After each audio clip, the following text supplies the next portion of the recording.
Thesis എഴുതാൻ വേണ്ടിയുള്ള ഒരു സ്റ്റഡിയല്ലേ ഉദ്ദേശിക്കുന്നത്? അപ്പോ മലയാളത്തിൽ പറയാൻ ഞാൻ ശ്രമിക്കാം. എൻ്റെ കയ്യിലുള്ള മെറ്റീരിയൽ ഇംഗ്ലീഷ് ആണ്. ഞാൻ മലയാളത്തിൽ പറയാൻ ശ്രമിക്കാം. ഓക്കെ. ഇത് മലയാളം മീഡിയം അല്ലേ സാറേ? മലയാളം മീഡിയം അല്ലയോ? അതെ. ഓ, ഇത് മലയാളം മീഡിയക്കാരാണ് എല്ലാവരും? ആണ് സാറേ, ഇത് മലയാളം മീഡിയം. ഓക്കെ, ശരി. ഞാൻ മലയാളത്തിൽ ഒന്ന് പറയാൻ ശ്രമിക്കാം. ഓക്കെ. നമ്മൾ ആദ്യം ചിന്തിക്കാൻ പോകുന്നത് എങ്ങനെയാണ് വായിക്കുവാനുള്ള നമ്മുടെ കഴിവ്, സ്കില്ല് ഡെവലപ്പ് ചെയ്യുന്നത്. വായനാശീലം എങ്ങനെ വായിക്കാം. നിങ്ങൾ രസകരമായി ചിന്തിക്കാമെങ്കിൽ നമ്മുടെ കുഞ്ഞുങ്ങളോടൊക്കെ നമ്മൾ പഠിക്കുന്ന പറയും. എങ്ങനെയാണ് പഠിപ്പിക്കുന്നതെന്ന് നമ്മൾ അവരെ പഠിപ്പിക്കാറുണ്ടോ? എങ്ങനെയാണ് പഠിക്കുന്നതെന്ന് സാധാരണ എന്താ നമ്മൾ ചെയ്യുന്നത്? 23-ാം സംഖ്യത്തിൽ നമ്മൾ പഠിക്കുകയാണ്. ഹോവാൻ്റെ ഇടേനാന്ന് പറമനെ, ഹോവാൻ്റെ ഇടേനാന്ന്, ഹോവാൻ്റെ ഇടേനാന്ന്, എനിക്ക് മുട്ടുണ്ടായിക്കുണ്ടാവില്ല, ഹോവാൻ്റെ ഇടേന, ഹോവാൻ്റെ ഇടേന. ഇങ്ങനെ നമ്മളൊരു എന്തോ അതിന് പറയുന്ന ഒരു ഒരു റിസൈറ്റിംഗ് മാതിരി, അല്ലെങ്കിൽ ഇങ്ങനെ ആവർത്തിച്ച് പറഞ്ഞ് മെമ്മറൈസ് ചെയ്യുന്ന ഒരു തരത്തിൽ. അതിന്റെ ലളിത ഭാഷ പറഞ്ഞാൽ ഇംഗ്ലീഷിൽ അതിന് റോട്ട് ലേണിംഗ് എന്ന് പറയും. ROTE, റോട്ട് ലേണിംഗ് എന്ന് പറയും. എന്താണ് മലയാളം എന്താ പറയണെന്ന് എനിക്ക് അറിയത്തില്ല. റോട്ട് ലേണിംഗ് പറഞ്ഞേ, എന്താന്നും മിണ്ടാത്തേ? Rote learning. ആ, നിങ്ങൾ കഴിയുന്നത്ര ആളുകൾ ക്യാമറയൊക്കെ നമ്മൾ ചെയ്താട്ടെ. നിങ്ങളെല്ലാം ഞാനൊന്ന് കാണട്ടെ. നിങ്ങൾ അവിടെ ഇവിടെ ഒളിച്ചും പാത്തും ഒക്കെ ഇരുന്ന ഞാൻ എങ്ങനെ അറിയുന്നേ? എല്ലാവരെയൊക്കെ ഞാനൊന്ന് കാണട്ടെ. നിങ്ങളൊക്കെ ഉണ്ടോന്ന് അറിയണ്ട. ഇത് ട്രാവൽ ചെയ്യുമ്പോൾ ഈ ക്ലാസ് എത്തിക്കൊണ്ട് കാര്യമൊന്നുമില്ല. ഇത് വളരെ കീനായി ശ്രദ്ധിക്കേണ്ട ഒരു ക്ലാസ് ആണ്. അതുകൊണ്ട് നിങ്ങളെല്ലാവരും ക്യാമറ ഓൺ ചെയ്യണം. നിങ്ങൾക്ക് അതിന്റെ നിങ്ങളെല്ലാം ഗ്രാജുവേറ്റ് ചെയ്യാൻ പോകുന്നവരാ. ആ പഠനത്തിനൊരു സീരിയസ്നെസ് വേണം. ഓക്കെ. അപ്പൊ റോട്ട് ലേണിങ്ങിന്റെ കാലം കഴിഞ്ഞു. നമ്മളൊരു വായനാശീലം ഉണ്ടാക്കണം. പഠിക്കുന്നതിനൊരു മെത്തേഡുണ്ട്, മെത്തഡോളജി എന്നൊക്കെ പറഞ്ഞ് ഞങ്ങൾ പഠിപ്പിക്കാറുണ്ട്. ഞാൻ സത്യമായിട്ട് പറയാം, ഞാന് BD കഴിഞ്ഞിട്ട് വന്നപ്പോൾ, എൻ്റെ തിയോളജി സ്റ്റഡീസ് ആദ്യത്തെ 4 വർഷം കഴിഞ്ഞിട്ട് വന്നപ്പോൾ ഞാൻ വിചാരിച്ചു, ഈ BD കഴിഞ്ഞിട്ടാണ് ഞാൻ MA എഴുതിയിരുന്നെങ്കിൽ MAക്ക് എനിക്ക് ഫസ്റ്റ് റാങ്ക് കിട്ടിയാൽ,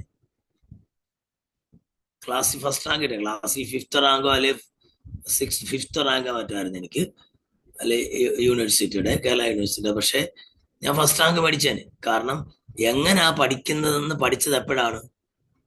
BD studies, Bible college studies പോയപ്പോഴാണ്. ഞാൻ ഡോക്ടർ സ്റ്റഡീസൂടെ കഴിഞ്ഞിട്ടാണ് ബൈബിൾ കോളേജ് സ്റ്റഡീസിന് പോയത്, തിയോളജി സ്റ്റഡീസിന് പോയത്. ഞാൻ എന്നിട്ട് വിചാരിച്ചു, ഞാൻ തിയോളജി സ്റ്റഡീസോ കഴിഞ്ഞിട്ട് വന്നാണ് ഡോക്ടറേറ്റ് സ്റ്റഡീസിന് പോയിരുന്നെങ്കിൽ ഇത്തിരിയുടെ വേഗത്തിലും നന്നായിട്ടും എനിക്ക് എൻ്റെ തീസിസ് ചെയ്ത് തീർക്കാൻ പറ്റുമായിരുന്നു. കാരണം എങ്ങനെയാണ് വായിക്കേണ്ടതെന്നും എങ്ങനെയാണ് വായനയിലൂടെ നമുക്ക് വേണ്ട ആശയങ്ങൾ നമ്മൾ സ്വായത്തമാക്കേണ്ടതെന്നും അതെങ്ങനെയാണ് ഒരു തീസിസ് രൂപേണ റീപ്രൊഡ്യൂസ് ചെയ്യേണ്ടതെന്നും ഒരു എസ്സേ എങ്ങനെ എഴുതുന്നത്, ഒരു പാരഗ്രാഫ് എങ്ങനെ, ഒരു കാര്യം വായിച്ചിട്ട് അത് പാരഗ്രാഫിൽ എങ്ങനെ ചുരുക്കി എഴുതുന്നത്, എങ്ങനെയാണത് പാരഫ്രൈസ് ചെയ്യുന്നത്, എങ്ങനെയാണ് മനസ്സിലാക്കുന്നത്, ഇവൻ വായിക്കുന്നത് പോലെ എങ്ങനെ വായിക്കണം, എങ്ങനെ വായിക്കരുത്, ഇങ്ങനെ 100 കാര്യങ്ങൾ പഠിക്കുന്നതിനെ കുറിച്ച് ഞാൻ പഠിച്ചു. ഇതിനെക്കുറിച്ച് നിങ്ങളൊന്ന് അൺമ്യൂട്ട് ചെയ്തിട്ട് പറഞ്ഞോ. ഇതിനെ കുറിച്ച് പഠിക്കുന്നതിനെ കുറിച്ച് പഠിച്ചു. നമ്മള് കാര്യങ്ങൾ പഠിക്കുകയല്ലേ, എങ്ങനെ പഠിക്കണമെന്ന് പഠിച്ചു. നിങ്ങൾ ഇതുവരെ എങ്ങനെ പഠിക്കുന്നതെന്ന് പഠിച്ചോ? പഠിച്ചോ? നമ്മൾ ഇത്തരം തിയോളജികൾ സത്യത്തിൽ ആദ്യം ചെയ്യേണ്ടതാ. നമ്മൾ ഇത്തരം തിയോളജി ഇപ്പൊ തീസിസ് എഴുതാൻ വേണ്ടി വന്നപ്പോഴാണ് പഠിപ്പിക്കുന്നത്. സത്യത്തിൽ ഇംഗ്ലീഷ് മീഡിയംകാർക്ക് ഞാൻ എടുത്തും തോന്നുന്നു. സത്യത്തിൽ ഇത് നമ്മൾ ക്ലാസ് തുടങ്ങുന്ന ആദ്യത്തെ ഓറിയന്റേഷൻ സമയത്ത് തന്നെ ഈ ക്ലാസ് ഓഫർ എങ്ങനെ പഠിക്കണം എന്ന് മനസ്സിലാക്കിയ പിന്നെ പഠിത്തം എളുപ്പമാണ്. എങ്ങനെ പഠിക്കണമെന്ന് മനസ്സിലാക്കിയാൽ പഠിത്തം എളുപ്പമാണ്. ഞാനിപ്പോ ഒരു ഉദാഹരണം പറയാം. എൻ്റെ മോനെ 8ാം ക്ലാസ്സിൽ പഠിച്ചുകൊണ്ടിരിക്കുമ്പോൾ, CBSE ആണ് പഠിച്ചുകൊണ്ടിരിക്കുമ്പോൾ, അവന് ഏറ്റവും കുറച്ച് മാർക്ക് ഹിസ്റ്ററിക്കാണ്, അല്ലെങ്കിൽ സോഷ്യൽ സ്റ്റഡീസിനാണ്. അവൻ എത്ര വലിച്ചുവാരി എഴുതിയാലും അവന് 45%, 40% കഷ്ടിച്ച് ജയിക്കും. ബാക്കിയൊക്കെ നല്ല എക്സെപ്ഷണൽ ആണ്. ട്യൂഷനൊന്നും പോകുന്നതല്ല, എല്ലാം നന്നായിട്ട് ചെയ്യും. പക്ഷെ ഇത് മാത്രം അവനൊരു എന്തോ. അപ്പൊ അവൻ എന്നോട് പറഞ്ഞു, പപ്പ ഓണത്തിന്റെ എക്സാമിനേഷൻ റിസൾട്ട് വന്നപ്പോ 10-42 മാർക്ക്. അവൻ എന്നോട് പറഞ്ഞു, പപ്പ എനിക്ക് ഹിസ്റ്ററി പഠിച്ചിട്ട് സോഷ്യലിസ്റ്റ് പഠിച്ചിട്ട് ഒന്നും മനസ്സിലാവുന്നില്ല, എന്നെ ഒന്ന് സഹായിക്കാമോ? പപ്പ പൊളിറ്റിക്കൽ സയൻസ് ഹിസ്റ്ററി ഒക്കെ പഠിച്ചാളല്ലയോ. ഞാൻ പറഞ്ഞു, ഞാൻ സഹായിക്കാം. ഞാൻ അവൻ എങ്ങനെ പഠിക്കണമെന്ന് പഠിപ്പിച്ചു. എങ്ങനെ സോഷ്യൽ സ്റ്റഡീസ് പഠിക്കണം, പഠിക്കുന്ന രീതി എങ്ങനെ കാര്യങ്ങൾ ഗ്രാസ്പ് ചെയ്യണം, എങ്ങനെ പരീക്ഷ എഴുതണം, എങ്ങനെ ഒരു എസ്സേ എഴുതണം, എങ്ങനെ ഒരു ആൻസർ എഴുതണം, എങ്ങനെ ആശയങ്ങൾ പ്രകടിപ്പിക്കണം. ഞാനൊരു ഗൈഡ് ലൈൻ ഒക്കെ പറഞ്ഞു കൊടുത്തു. അതിനനുസരിച്ച് അവൻ പഠിച്ചു. സംഭവിച്ചെന്താണെന്നറിയാമോ? ക്രിസ്മസ് എക്സാമിനേഷൻ വന്നപ്പോൾ അവന് 85% മാർക്ക് കിട്ടി. ചരിത്രത്തിൽ ആദ്യമാണ്. അവന്റെ വാദ്യായനി തന്നെ ഈ പേപ്പറുമായിട്ട് ക്ലാസ്, എന്നിട്ടും ക്ലാസ്സിൽ 90% വേറൊരു കുട്ടി ഉണ്ടായിരുന്നു. എന്നാലും വാദ്യായനി പറഞ്ഞു, കഴിഞ്ഞ ഒരു ടേം കൊണ്ട്, ഓണം മുതൽ ക്രിസ്തുമസ് വരെയുള്ള സമയം കൊണ്ട് ഈ ക്ലാസ്സിൽ ഹിസ്റ്ററി, സോഷ്യൽ സ്റ്റഡീസ് ഏറ്റവും നന്നായി മെച്ചപ്പെട്ടത് ഷാമുവലാണ്. 42 85 മാറിയപ്പോ അതിന്റെ ഇരട്ടി മാർക്ക് കിട്ടി. എന്താ കാരണം? ആരും മിണ്ടുന്നില്ല. എങ്ങനെ പഠിക്കാമെന്ന് എങ്ങനെ പഠിക്കാമെന്ന് പഠിപ്പിച്ചു. അപ്പോ ആദ്യം നമ്മൾ പഠിക്കാൻ പോകുന്നത്, ഒരു കാര്യം ഞാൻ നിങ്ങൾ തീസിസ് റൈറ്റിംഗ് ആയതുകൊണ്ട് എങ്ങനെ കേട്ടു പഠിക്കാമെന്നതിനെ കുറിച്ച് ഞാൻ പഠിപ്പിക്കുന്നില്ല. അത് തൊടുന്നില്ല. എങ്ങനെ വായിച്ചു പഠിക്കാം, എങ്ങനെ അതാണ് നമ്മൾ തുടങ്ങാൻ പോകും. എങ്ങനെ വായിച്ചു പഠിക്കാം. ഓക്കെ,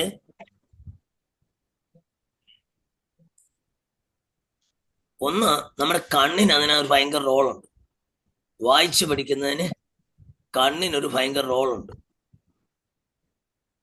അതിനൊരു സത്യത്തിൽ പറഞ്ഞ ഒരു ബയോളജിക്കൽ എഞ്ചിനീയറിംഗ് ആണ്. നമ്മുടെ കണ്ണിന്റെ റെറ്റിന ഏതാണ്ട് 150 മില്യൺ റൈറ്റ് റിസീവേഴ്സ് ഉണ്ട്. അതായത് പ്രകാശത്തെ ഗ്രാസ്പ് ചെയ്യാൻ കഴിയുന്ന 150 മില്യൺ. ഒരു മില്യൺ എന്ന് പറഞ്ഞാൽ എത്ര ആണ്? ഒരു മില്യൺ എന്ന് പറഞ്ഞാൽ എത്ര? 10 ലക്ഷം. 10 ലക്ഷം. അപ്പൊ 150 മില്യൺ എന്ന് പറയുമ്പോ 1600 ലക്ഷം, അല്ലെ 1500 ലക്ഷം ലൈറ്റ് റിസീവിങ് ഓബ്ജക്ട്സ് നമ്മുടെ കണ്ണിന്റെ റെറ്റിനയ്ക്കകത്തുണ്ട്. എന്റെ ദൈവം തമ്പുരാനെ. ഓക്കെ, അപ്പോ ഇങ്ങനെ നമ്മുടെ കണ്ണിൽ വീഴുന്ന ആ ലൈറ്റ് ഗ്രാസ്പ് ചെയ്താണ് നമ്മുടെ കണ്ണുകൾ എന്തെങ്കിലും കാര്യങ്ങളെ മനസ്സിലാക്കുന്നത്. നമ്മൾ വായിക്കുമ്പോൾ കൃത്യമായി ശ്രദ്ധിക്കേണ്ടത്, നന്നായിട്ട്, ഭയങ്കര ഓവർലൈറ്റ് അല്ല, നമുക്ക് റീഡബിൾ ആയിട്ടുള്ള ഒരു അറ്റ്മോസ്ഫിയർ ഉണ്ടാകണം.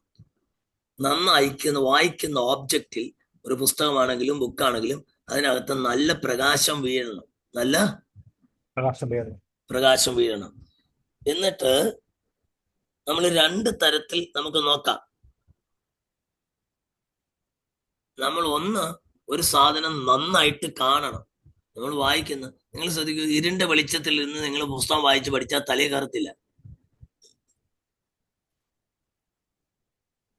അപ്പൊ നല്ല വെളിച്ചമുള്ള ഒരു തലത്തിൽ വേണം എന്തിരുന്നാൽ വായിക്കാൻ.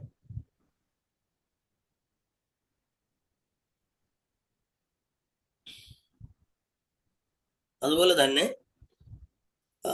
രണ്ടാമത്തെ ഒരു കാര്യം,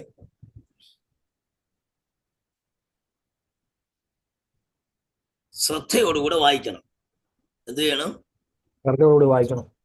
ഈ ശ്രദ്ധയോടുകൂടെ വായിക്കണം എന്ന് പറയുമ്പോ ചിലർ ചുണ്ടനക്കി ഇങ്ങനെ വായിക്കും. എൻ്റെ ഒരു പേഴ്സണൽ എക്സ്പീരിയൻസ് പറയാം. ചുണ്ടനക്കുന്നതിനേക്കാൾ ഒരു ചെറിയ ശബ്ദത്തിൽ വായിക്കുന്നത് നല്ലതാണ്. എന്താ ചെറിയ ശബ്ദത്തിൽ വായിക്കുന്നതിന്റെ ഗുണം? ഏകാഗ്രത കിട്ടും. ഓക്കെ, വേറെ ആർക്കെങ്കിലും വല്ല അഭിപ്രായമുണ്ടോ? നമ്മൾ വായിക്കുന്നത് നമുക്ക് കേൾക്കാം. അതുകൊണ്ട്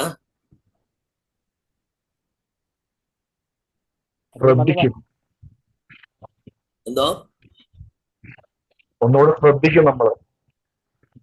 ഓക്കെ, വേറെ വല്ല അഭിപ്രായം ഉണ്ടോ? ഓക്കെ, നമുക്ക് കാര്യങ്ങൾ നമ്മളെ ഗ്രഹിക്കാൻ സഹായിക്കുന്ന, എങ്ങനെയാണ് നമ്മൾ കാര്യങ്ങൾ ഗ്രഹിക്കുന്നത്?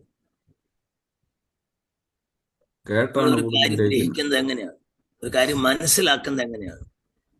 കേട്ടാണ് കൂടുതൽ, കേട്ട് സ്പർശനത്തിലൂടെ ഒക്കെ മനസ്സിലാക്കുന്നത്.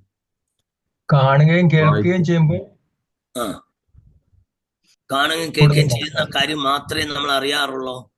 അല്ല, പിന്നെ സ്പർശനം, രുചി, രുചി, സ്പർശനം, സ്പർശനം, പിന്നെ മണം കൊണ്ട് ഒക്കെ മണം. മനസ്സിലാക്കും. ആ, അപ്പൊ അതെല്ലാം ഒന്നിച്ചൊന്ന് പറഞ്ഞേ.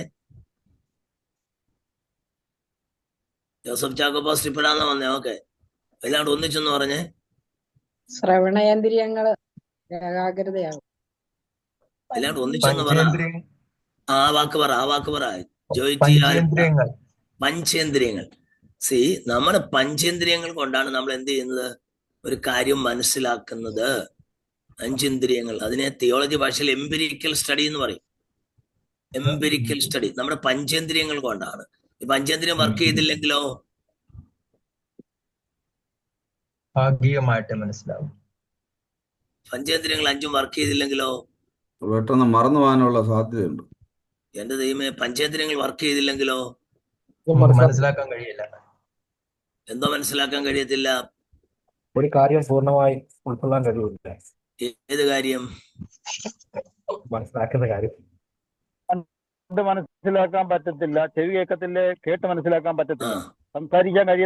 സംസാരിക്കുന്നത് കേട്ട് മനസ്സിലാക്കാൻ പറ്റത്തില്ല. ബാക്കി പറ. അങ്ങനെ ഓരോ കാര്യങ്ങൾ സാർ. വെള്ളത്തിന് ചൂടുണ്ടോ നിങ്ങൾ എങ്ങനെ അറിയുന്നേ? കണ്ടാന്ന് അറിയുന്നേ? തൊട്ട് നോക്കിയ സ്പർശനം. തൊട്ട് നോക്കിയാ അറിയാം. പിന്നെ പൂവിന് മണമുണ്ടോ നമ്മൾ എങ്ങനെ അറിയുന്നേ? ശ്വസിക്കുമ്പോൾ. മണത്ത് നോക്കണം. മണക്കുമ്പോഴേ. ചായക്ക് രുചി ഉണ്ടോന്ന് എങ്ങനെ അറിയുന്നേ? ടേസ്റ്റ് ചെയ്യണം. കണ്ണുകൊണ്ടാണോ? ആളുകൊണ്ട് ടേസ്റ്റ് ചെയ്യണം. ചായക്ക് രുചി ഉണ്ടോന്ന് കണ്ണുകൊണ്ടോ കാതുകൊണ്ടാണോ അറിയുന്നത്? നാവ് കൊണ്ട്. നാവ് കൊണ്ട്. അപ്പോ പഞ്ചേന്ദ്രിയങ്ങൾ വർക്ക് ചെയ്തില്ലുള്ള കുഴപ്പം എന്താ? സക്കറിയ തോമസ്, ക്യാമറ ഒന്ന് ഓൺ ചെയ്താട്ടെ. എല്ലാരും ക്യാമറ വന്നാട്ടെ. പൂർണ്ണമായ ഒന്നും അതിന്റെ അർത്ഥത്തിൽ നമുക്ക് മനസ്സിലാക്കാൻ പറ്റത്തില്ല. പൂർണ്ണമായി മനസ്സിലാക്കാൻ പറ്റത്തില്ല. ഭാഗികമായി മനസ്സിലാക്കാൻ പറ്റുമോ? ഭാഗികമായിട്ട് ഇപ്പൊ ചായ തിളച്ചുകൊണ്ടിരിക്കുക. അപ്പൊ തിളച്ച ചായയാണ് നമുക്ക് കണ്ടു മനസ്സിലാക്കാം. പക്ഷെ കുടിച്ചാലേ അതിന്റെ ടേസ്റ്റ് മനസ്സിലാകത്തുള്ളൂ. ഞാൻ പറയുന്ന പഞ്ചേന്ദ്രിയങ്ങൾ 5 വർക്ക് ചെയ്യുന്നില്ല. ഒന്നും അറിയില്ല. വേഗം പറ. പഞ്ചേന്ദ്രിയങ്ങൾ അധികം 5 വർക്ക് ചെയ്യുന്നില്ല. അങ്ങനെ വന്നാൽ ആളിന് ജീവിക്കാൻ പറ്റുമോ? ഇല്ല, പറ്റത്തില്ല. ജീവിക്കാൻ പറ്റത്തില്ല. ആ, ഭക്ഷണം കഴിക്കാൻ പറ്റുമോ? ഭക്ഷണം കഴിക്കാൻ രുചിയില്ല. കഴിക്കാൻ രുചി അറിയത്തില്ല. ഞാൻ ചോദിച്ചതിന് മറുപടി പറ. ഭക്ഷണം കഴിക്കാൻ പറ്റുമോ? അല്ല, കഴിക്കാൻ പറ്റില്ല. ദഹനം നടക്കുവോ? ഇല്ല. ദഹനം നടക്കുവോ? എടുക്കേണ്ടി വരും സാറ്. എന്തോ? മറ്റൊരാളുടെ സഹായം കൊണ്ട് ഓരോ കാര്യങ്ങൾ ചെയ്യാൻ സാധിക്കുള്ളൂ. പഞ്ചേന്ദ്രിയങ്ങൾ വർക്ക് ചെയ്തില്ലെങ്കിൽ ആളിന് ഭക്ഷണം കഴിക്കാൻ പറ്റുമോ? ഭക്ഷണം കഴിക്കാൻ പറ്റും. ദഹനം നടക്കുവോ? ദഹനം നടക്കും. കുളിക്കാൻ പറ്റുമോ? ഉറങ്ങാൻ പറ്റുമോ? ഹാർട്ട് ബീറ്റ് ഉണ്ടാവുമോ? കിഡ്നി ഫങ്ഷൻ ചെയ്യുമോ? ലിവർ ഫങ്ഷൻ ചെയ്യുമോ?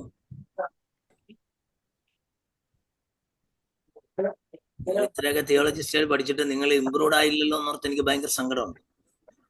5 ഇന്ദ്രിയങ്ങളും വർക്ക് ചെയ്തില്ലെങ്കിൽ ഒന്നും ചെയ്യാൻ പറ്റത്തില്ല. എന്റെ ചോദ്യങ്ങൾക്ക് മറുപടി പറയൂ. ഭക്ഷണം കഴിക്കാൻ പറ്റുമോ? ദഹന പ്രക്രിയ നടക്കുമോ? ഇല്ല, നടക്കത്തില്ല. നടക്കും സാറേ. പഞ്ചേന്ദ്രിയങ്ങൾ വർക്ക് ചെയ്തില്ലെങ്കിൽ ദഹനം നടക്കും. കണ്ണ്, മൂക്ക്, നാക്ക്, തൊക്ക്, ഇത് ഇത്രയും വർക്ക് ചെയ്യുന്നില്ല. അതിന്റെ ആ ഒരു പഞ്ചേന്ദ്രിയങ്ങളുടെ ഫങ്ഷൻ നിർവഹിക്കുന്നില്ല. അങ്ങനെയുള്ള ഒരാളിന് ജീവിക്കാൻ പറ്റുമോ എന്ന് അതിന്റെ ഒറ്റ ചോദ്യം. ജീവിക്കാൻ പറ്റും. ഭക്ഷണമൊക്കെ കഴിച്ചാൽ ദഹനമൊക്കെ നടക്കും. അല്ലാതെ ഭക്ഷണം കഴിക്കും, കൊടുക്കണമെന്നില്ല. ദഹനം സ്വന്തമായിട്ട് നടക്കും, ഉറങ്ങാൻ പറ്റും, കുളിക്കാൻ പറ്റും, ഹാർട്ട് ഫങ്ഷൻ ചെയ്യും, ലിവർ ഫങ്ഷൻ ചെയ്യും, കിഡ്നി ഫങ്ഷൻ ചെയ്യും, എക്സ്ക്രീഷൻ നടക്കും, എല്ലാം നടക്കും. പിന്നെ എന്താ നടക്കാത്തത്? നമുക്കത് മനസ്സിലാക്കാൻ കഴിയുന്നില്ലെന്നുള്ളേ ഉള്ളൂ. അത് ഏത് മനസ്സിലാക്കാൻ? ഇപ്പൊ നമ്മൾ ചെയ്യുന്ന കാര്യം ഭക്ഷണം കഴിക്കുക, നമുക്ക് രുചി അറിയാൻ പറ്റത്തില്ല. എന്റെ സഹോദരങ്ങളെ, നമ്മുടെ ചുറ്റുവട്ടത്തിൽ നടക്കുമെന്ന് എന്താന്ന് നമ്മൾ അറിയത്തില്ല. പൊട്ടുകണ്ണന്മാരെല്ലാം കൂടെ പോയി ആനയെ പിടിച്ചു പോലെ ഇരിക്കും. ഇത്രയേ ഉള്ളൂ. ഇത്രയായിട്ട് നിങ്ങൾക്ക് മനസ്സിലായില്ലേ? നമുക്കൊരു ചുറ്റുവട്ടത്തിൽ നടക്കുന്ന നമ്മുടെ ലോകത്തിലെ ഒരു സംഭവങ്ങളും നമ്മൾ കാണില്ല, കേൾക്കില്ല, മണക്കില്ല, രുചി. We will not be informed. നമുക്കൊരു ഇൻഫർമേഷനും ഗാദർ ചെയ്യാൻ പറ്റത്തില്ല, ഒന്നും അറിയാൻ പറ്റത്തില്ല. നമുക്കറിയാൻ പറ്റത്തില്ല, ഒന്നും അറിയാൻ പറ്റത്തില്ല. അപ്പൊ ദൈവം മനുഷ്യന് തന്നിരിക്കുന്ന ഏറ്റവും വലിയ കഴിവുകളിൽ ഒന്നാണ് അഞ്ചിന്ദ്രിയങ്ങൾ.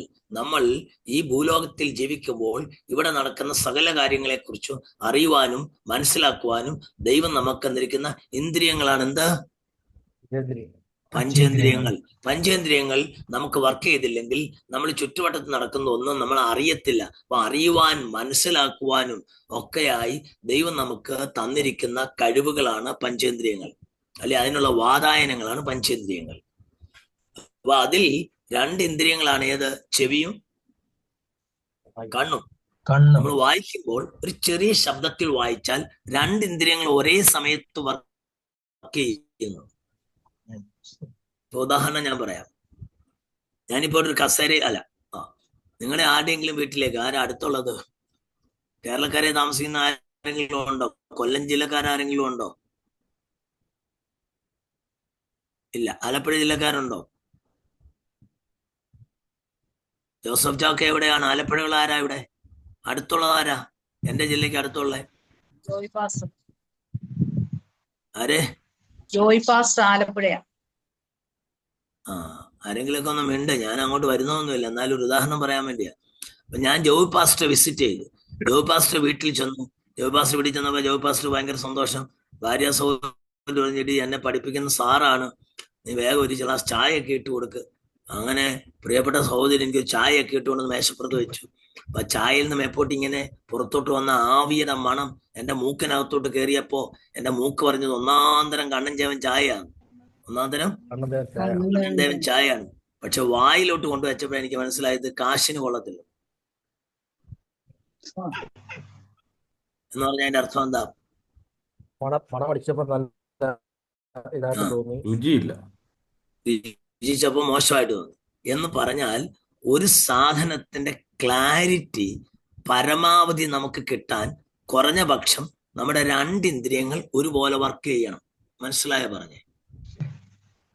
ഒരു വസ്തുതയെക്കുറിച്ച് കൃത്യമായ നമുക്കൊരു ബോധ്യം കിട്ടാൻ കുറഞ്ഞ പക്ഷം എത്ര ഇന്ദ്രിയങ്ങൾ വർക്ക് ചെയ്യണം? 2 ഇന്ദ്രിയങ്ങൾ. ഞാൻ ഒരിടത്ത് ഇങ്ങനെ പ്രസംഗിച്ചോണ്ട് നിന്നപ്പോ എന്റെ പുറയിൽ ഒരു 4 കാലി കസര. എല്ലാരും അങ്ങ് ഫ്രണ്ടിൽ കയറിയിരുന്നാണ്. വിശ്വാസികൾ കുറവായതുകൊണ്ട് പാസ്റ്റർ ഉൾപ്പെടെ അങ്ങ് ഫ്രണ്ടിൽ പോയിരുന്നു. എങ്ങനോ എന്റെ പുറകെ കിടന്ന ഒരു കസേര മറിഞ്ഞു വീണ് പൊടവൂന്ന് ശബ്ദം. ഞാൻ വിചാരിച്ച പുറയിൽ ആരുമില്ലേ, കസേര എങ്ങനെയാ വീണത്? പാസ്റ്റർ കണ്ട് എഴുന്നേറ്റ് പോയപ്പം അങ്ങോട്ടങ്ങോട്ട് ചരിഞ്ഞിരുന്ന, പിന്നെ ഇരുന്നിരുന്ന ഞാൻ 2 തുള്ളതേ ഉള്ളൂ, ഇപ്പൊ അങ്ങ് വീണതാ. അപ്പൊ എന്റെ പുറയിൽ ഒരു കസേര വീണു.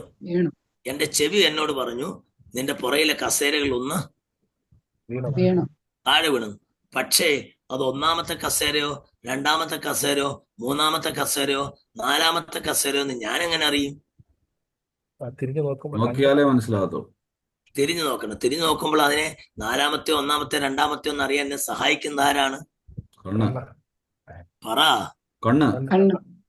അപ്പൊ കണ്ണും കാതും കൂടെ ഒന്നിച്ച് വർക്ക് ചെയ്തപ്പോ എനിക്ക് അതിന്റെ ക്ലാരിറ്റി കിട്ടി. വല്ല മനസ്സിലായോ? അർത്ഥാൽ നമ്മൾ ഒരു ചെറിയ ശബ്ദത്തിൽ വായിച്ചാൽ എന്റെ ശബ്ദം ചെവിയിലൂടെ കേൾക്കുകയും കണ്ണിലൂടെ അക്ഷരം കാണുകയും ചെയ്യുമ്പോൾ അത് ഇരട്ടിയായിട്ട്. അതുകൊണ്ടാണ് ഈ ക്ലാസ്സുകളൊക്കെ ഇപ്പോഴത്തെ ഈ എന്താ ന്യൂജൻ എന്നല്ല പറയുന്നത്, ജെൻസി ജനറേഷൻ എന്ന് പറഞ്ഞാൽ നിങ്ങൾക്ക് മനസ്സിലാകത്തൊന്ന്. നിങ്ങൾ കേട്ടിട്ടുണ്ടോ ജെൻസി എന്ന്? ഇല്ല. നേപ്പാളി വിപ്ലവം ഉണ്ടാക്കിയത് ആരാണ്?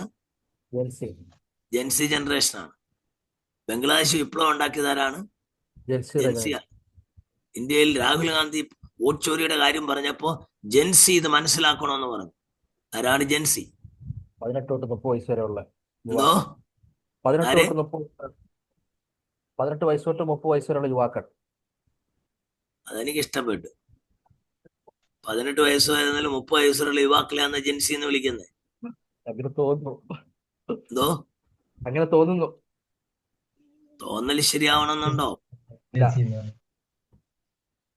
എന്നാ കേട്ടോ, ജെൻസി എന്ന് പറഞ്ഞാൽ 1997-നും 2012-നും ഇടയ്ക്ക് ജനിച്ച ആ തലമുറയെ വിളിക്കുന്ന പേരാണ് ജെൻസി ജനറേഷൻ. നിങ്ങൾ ബേബി ബൂമർ എന്ന് കേട്ടിട്ടുണ്ടോ?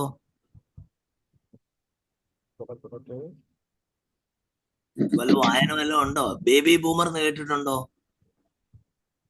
കേട്ടിട്ടുണ്ട്, ബിൽ അറിയത്തില്ല. ക്ലിന്റൺ ഒരു ബേബി ബൂമർ ആണെന്ന് കേട്ടിട്ടുണ്ടോ? അപ്പൊ നിങ്ങൾക്ക് അറിയാൻ പറ്റാത്ത കാര്യമൊന്നും ഞാൻ പഠിപ്പിക്കുന്നില്ല, വിട്ടാല്. ജെൻസി ജനറേഷനെ കുറിച്ച് ദിവസങ്ങളിൽ ഞാൻ പഠിക്കുന്നുണ്ട്, പ്രസംഗിക്കാനുള്ള പുറപ്പാടിലാണ്. ഓക്കെ, നമ്മുടെ സഭകളിൽ ഒരു ജെൻസി ജനറേഷൻ എഴുതണം. ആ ജെൻസി ജനറേഷന്റെ പ്രത്യേകത എന്താന്ന് ഒറ്റ പ്രത്യേകത പറയാം. 1997 മുതൽ ഇങ്ങോട്ട് ജനിച്ചവർക്കുള്ള ഗുണം, 2012 വരെ ഉള്ളവരുടെ ഗുണം എന്ന് പറഞ്ഞാൽ അവർ ജനിച്ചു വിടുന്ന ഹൈടെക് ലോകത്തിലാണ്. മൊബൈലിന്റെ, ഇന്റർനെറ്റിന്റെ, സോഷ്യൽ മീഡിയയുടെ ഒരു ഹൈടെക് ജനറേഷനാണ്. എന്താണ്? ഒരു ഹൈടെക് ജനറേഷൻ. അതുകൊണ്ട് നമ്മുടെ ചർച്ചിലും വളരെ ഫാസ്റ്റ് ആയിട്ട് കാര്യങ്ങൾ ചെയ്യുന്ന ഒരു ഹൈടെക് ജനറേഷൻ എഴുന്നേക്കണമെന്ന് ഞാൻ പറയും. പഴയ ആളുകളെല്ലാം നിങ്ങളൊക്കെ സ്പെൻഡ് ഫോഴ്സ്, എന്റെ നിങ്ങളുടെയൊക്കെ കാലം കഴിഞ്ഞു. ഒരു ഹൈടെക് ജനറേഷൻ എഴുന്നേക്കണം, ഒരു ഹൈടെക് ഉണർവ് ഇന്ത്യയിൽ നടക്കണം. ഒരു ഹൈടെക് ജെൻസി ജനറേഷന്റെ സുവിശേഷ പ്രവർത്തനം വ്യാപകമായെങ്കിലേ ഇന്ത്യ സുവിശേഷം ചെയ്യപ്പെടത്തുള്ളൂ. അവരുടെ ഒരു വിപ്ലവം ഉണ്ടാണ്, ജെൻസി ജനറേഷന്റെ വിപ്ലവം ഉണ്ടാണ്. ഓക്കെ, അപ്പൊ ഞാൻ തിരിച്ചു വരുന്നു. അപ്പൊ വായിക്കുന്നത്, നമ്മൾ വായിക്കുന്ന ഇച്ചിരി ശബ്ദത്തിൽ കാണുകയും കേൾക്കുകയും ചെയ്യുമ്പോൾ ഇരട്ടിയായിട്ട് നമ്മുടെ തലച്ചോറിലേക്ക് ഇത് ഗ്രാസ്പ് ചെയ്യാൻ കഴിയും. ഓക്കെ, അതുപോലെ തന്നെ സാധാരണ ഒരാൾ ഇങ്ങനെ വായിക്കുമ്പോൾ, നമ്മൾ ഒരു ബുക്കിലേക്ക് നോക്കുക, ഒരു സെന്റൻസ് വായിക്കുമ്പോൾ ഒറ്റ നോട്ടത്തിൽ എത്ര വാക്ക് നമ്മുടെ കണ്ണിപ്പെടും? നമ്മൾ നോക്കിയാട്ടെ. ഇങ്ങനെയൊക്കെ വിശാലമായിട്ട് എടുത്ത 2 ക്ലാസ് കൊണ്ട് 3 ക്ലാസ്സും തീരത്തൊന്നുമില്ല. ഞാനിപ്പോ ഇച്ചിരി കഴിയുമ്പോൾ ഞാൻ ഓടിച്ചങ്ങ് പോകും. ഒറ്റ നോട്ടത്തിൽ നിങ്ങൾ ഒരു പേപ്പറിലെടുത്ത് വായിക്കുമ്പോൾ ഒറ്റ കണ്ണ് നോക്കുമ്പോൾ എത്ര വാക്ക് നിങ്ങളുടെ കണ്ണിപ്പെടും? ഒറ്റ ഫോക്കസ്. 1-2 അക്ഷരം. ആ, അതാരാ പറഞ്ഞേ? ആരാത് പറഞ്ഞേ? ശ്വാസം പോയോ? പറഞ്ഞതിന്റെ തീർച്ചയായിട്ട് ആരാത് പറഞ്ഞേ? ജോയ് പാസ്റ്റർ. അദ്ദേഹത്തിന് ശബ്ദം ഇല്ലയോ? ആരാ അത് പറഞ്ഞത്? ഞാൻ 1-2 വാക്കുകൾ, ചെറിയ വാക്കുകൾ മാത്രം. ജോയ് പാസ്റ്റർ പറഞ്ഞത്. ജോയ് പാസ്റ്റർ 3 വാക്ക് വരെ മാക്സിമം നമുക്ക് ഒറ്റ നോട്ടത്തിൽ, ശരിയാ പറഞ്ഞത്, 2 അല്ലെങ്കിൽ 3 ഒറ്റ നോട്ടത്തിൽ നമുക്ക് കുറഞ്ഞത് 3 വാക്ക്. ചിലർക്ക് 5 വാക്ക് വരെ ക്യാച്ച് ചെയ്യാൻ കഴിയുന്ന കണ്ണുകളുള്ളവരുണ്ട്. അത് എക്സെപ്ഷണലാണ്. പരമാവധി 3 നമുക്ക് ഒറ്റ നോട്ടത്തിൽ കാണാൻ നമ്മുടെ ശ്രദ്ധയിൽപ്പെടുന്ന വാക്കുകൾ. അങ്ങനെ 3 വാക്കുകൾ വെച്ചാണ് പലപ്പോഴും നമ്മൾ എന്ത് ചെയ്യുന്നത്? വായിക്ക തുടങ്ങുന്നത്. ഓക്കെ, 2,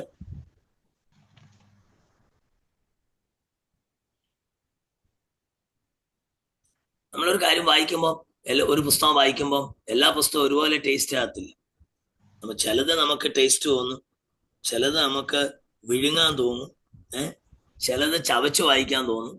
അപ്പൊ ഇങ്ങനെ നമ്മുടെ ആറ്റിറ്റ്യൂഡ് ആ പുസ്തകത്തിന്റെ കണ്ടന്റ് അനുസരിച്ചിരിക്കും. ഓക്കെ, നമ്മൾ പരമാവധി എത്ര വേഗത്തിൽ വായിച്ച് കാര്യങ്ങൾ മനസ്സിലാക്കാൻ കഴിയുന്നുവോ അത്രയും നമുക്ക് നല്ലതാണ്. കാരണം സമയം ലാഭിക്കാം. എത്രയും വേഗത്തിൽ നമുക്ക് വായിച്ച് തീർക്കാൻ കഴിയുന്നോ അത്രയും നല്ലതാണ്.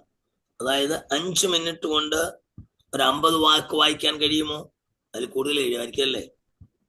5 മിനിറ്റ് കൊണ്ട് ഒരു 50 വാക്ക് വായിക്കുന്ന രീതിയിൽ നമ്മൾ നോക്കി വായിക്കാമെങ്കിൽ പിന്നെ പതുക്കെ ആ സ്റ്റഡിയുടെ രീതിയിലേക്ക് വരുമ്പോൾ 50 വാക്ക് പിന്നെ നമുക്ക് കൂട്ടുവാൻ പറ്റും. ഒരു 50 വാക്കെങ്കിലും 5 മിനിറ്റ് കൊണ്ട് വായിക്കാൻ കഴിയുന്ന ഒരു വേഗത്തിൽ നമ്മൾ വായിക്കണം. ഓക്കെ,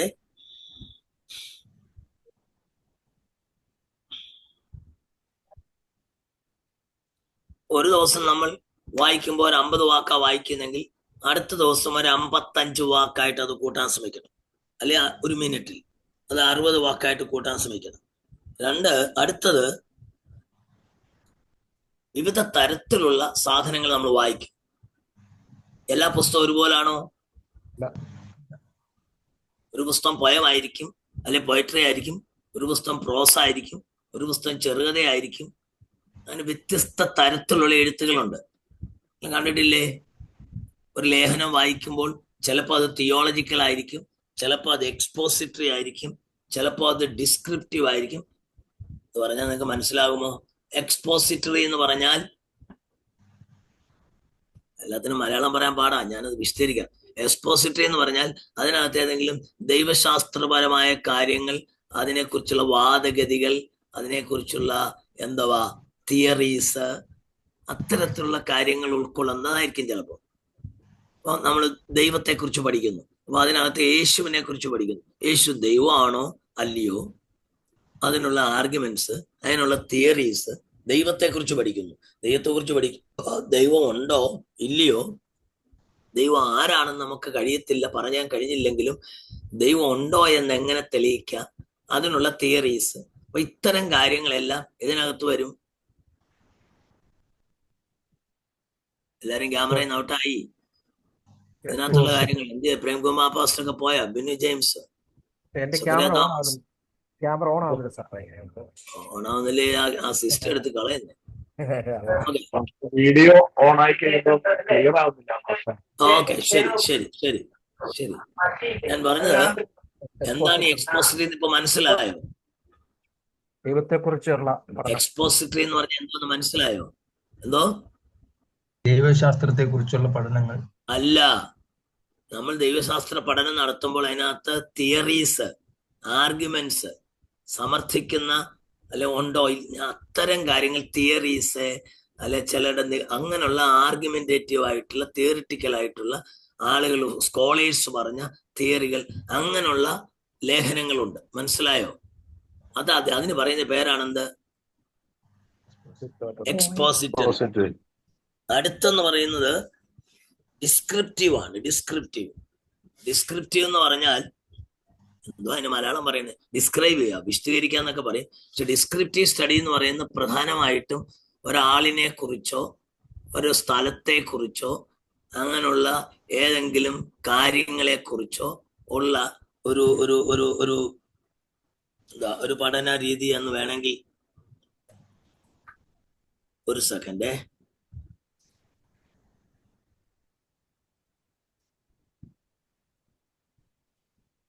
ഒരു ചെടിയെ കുറിച്ച്, ഒരു മൃഗത്തെ കുറിച്ച്, അല്ലെങ്കിൽ ഒരു മിനറൽസിനെ കുറിച്ച്, ഒരു ടൗണിനെ കുറിച്ച്, ഒരു രാജ്യത്തെ കുറിച്ച്, ഇത്തരത്തിലുള്ള ആ കാര്യങ്ങൾ ആണ് നമ്മുടെ വായനക്കകത്ത് വരുന്നെങ്കിൽ അതെന്താണ്? പറ. ക്യാമറ ഓൺ ചെയ്യണ്ട. അൺമ്യൂട്ട് ചെയ്ത് പോയി. ബഹളമൊന്നും ഇല്ലല്ലോ, എനിക്ക് കേൾക്കാമല്ലോ. എല്ലാരും അൺമ്യൂട്ട് ചെയ്യ്. ആര് ശബ്ദം ഉണ്ടാക്കാതിരുന്ന ചോദിക്കുന്നതിന് മറുപടി വരുമ്പോൾ എനിക്കൊരു സുഖമുണ്ട്, റെസ്പോണ്ട് ചെയ്യാം. ഈ ക്ലാസ് എപ്പോഴും നമ്മൾ ഒരാള് സിസ്റ്റത്തിൽ ഇരുന്ന് ഇങ്ങനെ മോണോട്ടോണസ് ആയിട്ട് സംസാരിച്ചുകൊണ്ടിരിക്കുക, നിങ്ങളെല്ലാം സൈലന്റ് ആയിരിക്കുക എന്ന് പറയുമ്പോൾ ക്ലാസ് ഒരു ലൈവ്ലി അല്ല. ഞാനതുകൊണ്ട് ഈ ഓൺലൈൻ ക്ലാസ്സുകളോട് എനിക്ക് വെറുപ്പുള്ളൂ. ഡിസ്കഷൻ, എനിക്ക് എപ്പോഴും ഡിസ്കഷൻ ക്ലാസ്സുകളായിട്ടും ചോദിക്കുന്ന മറുപടി പറയാ, എന്നെങ്കിലും നമുക്ക് ആശയങ്ങൾ വെളിപ്പെട്ടോന്നും നിങ്ങൾക്ക് മനസ്സിലായെന്ന് എനിക്ക് അറിയത്തുള്ളൂ. അല്ലെങ്കിൽ ഞാൻ പറയുന്ന കാര്യങ്ങൾ നിങ്ങൾക്ക് മനസ്സിലായെന്ന് ഞാൻ എങ്ങനെ അറിയും? നിങ്ങൾ ശ്രദ്ധിക്കുന്നുണ്ടോ, നിങ്ങൾ ഗ്രഹിക്കുന്നുണ്ടോ, ഞാൻ എങ്ങനെ അറിയും? എനിക്ക് കൃത്യമായിട്ട് നിങ്ങളുടെ മുഖത്ത് നോക്കി നിങ്ങളുടെ കണ്ണി നോക്കാൻ പറ്റത്തില്ല. നിങ്ങളുടെ കണ്ണ് എനിക്ക് കാണാൻ പറ്റത്തില്ല സിസ്റ്റത്തില്. നിങ്ങൾക്ക് എന്റെ കണ്ണും കൃത്യമായിട്ട് കാണാൻ, അപ്പൊ നിങ്ങൾ എന്നെ ശ്രദ്ധിക്കുന്നുണ്ടോ എന്ന് എനിക്ക് അറിയാൻ പറ്റത്തില്ല. അതുകൊണ്ടാണ് അൺമ്യൂട്ട് ചെയ്തിട്ട് ചോദിക്കുന്നതിന് മറുപടി പറയുമെന്ന് പറയുന്നത്. അപ്പൊ ഡിസ്ക്രിപ്റ്റീവ് എന്ന് പറയുന്നത് എന്താണ്?